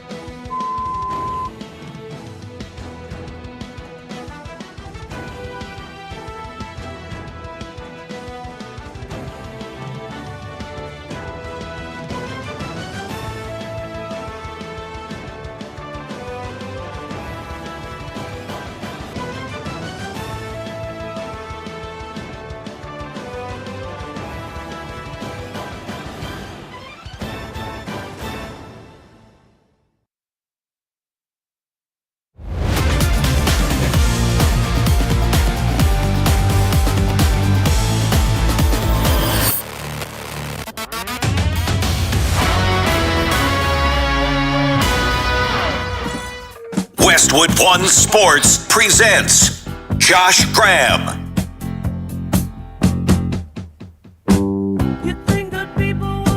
So much fun. Valentine's theme today. 1 year away from Super Bowl 61 in Los Angeles. As we're looking ahead to that, which will be carried on Westwood One Sports. We're also looking ahead to Denton Day taking the baton from us and carrying it forward into the night. Appreciate the service of Josh Jacobs today on his birthday, and also to Randolph Childress dropping by for a visit. To close out today's program, we have Will Dalton putting this show to bed. So let's do that. Say what again? Say what again? I dare you. I double dare you. Do you remember our favorite sheriff in Florida? There is a sheriff in Florida that when he confiscates massive amounts of jewelry, expensive jewelry, finds it humorous to wear them during press conferences, and he looks like somebody who would never wear jewelry. In other words, like me, pasty white guy with big frame glasses in a police uniform wearing massive chains and a presser to tell you about the chains that he just confiscated off some criminal.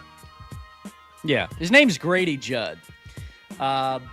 And it's not just like bling or chains that he does it with anything. Like, I saw this dude rocking an AK at the podium one time. Like, just straight up. Oh, so when he confiscates weapons too, he's using them as props?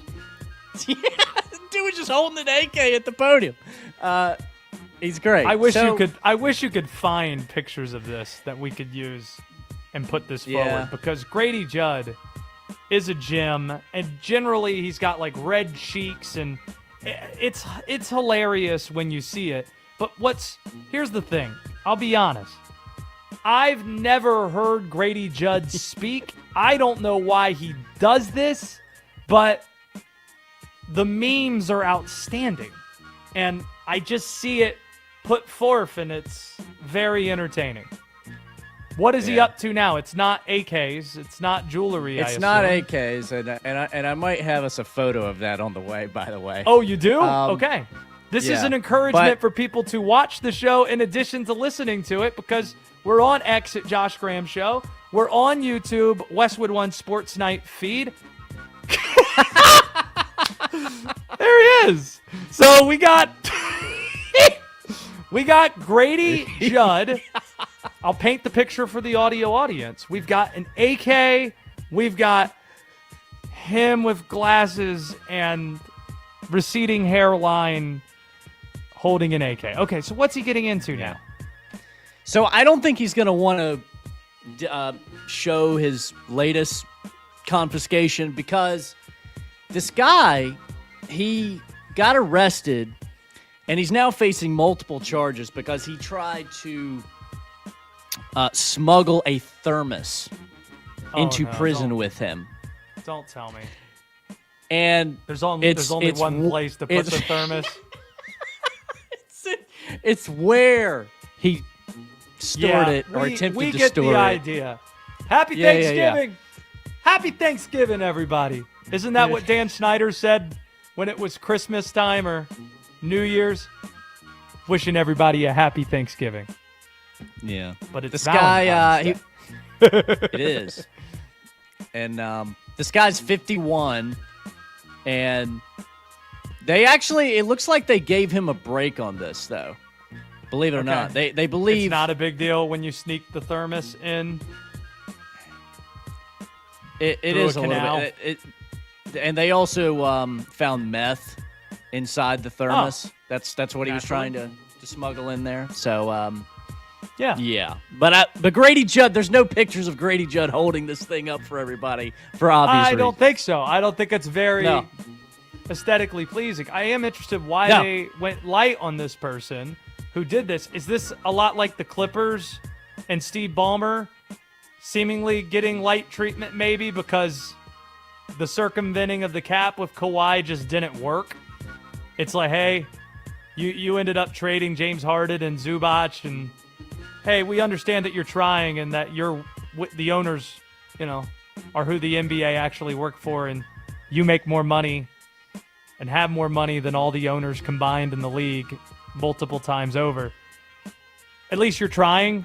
That's what I'm saying. Like, did they find the thermos without there being any damage done as a result of the thermos being snuck in, and thus he got a light sentence as a result? Well, I think it's because he wasn't successful in doing this that they went light on him. So it was like as he got to the place where they book him right before that it revealed itself. So thank you. He did not. Great way to put it there. Happy Valentine's Day, everybody. Any Valentine's Day plans tonight, Will Dalton? You did point out that you're single. Yeah, I am single. Doesn't mean I don't have companions, though. But why did you take off your Washington Redskins pullover? You now have a cookout shirt on. Yeah, it got hot in here. It's a little toasty, and the luxury of being here at the man cave is I can do a wardrobe change if I want to. Here's how you know. Again, I don't appreciate the change in language, where a good way to find out if a man is single is if he refers to his office space that he works in his house as his game room, which is what you said earlier. Well, it is. I've got like 5 consoles over here. You do have like Star Wars action figures and things all over the place, but other than that, like you upgrade it by saying man cave. Man cave is an upgrade from game room, and then above that is when you say it's an office space that you're working in. I think it's all of the above. It's all of the above. It could be anything. It could be whatever you want to make it. I'm literally about to grill some ribeyes. That's what I'm about to do. You.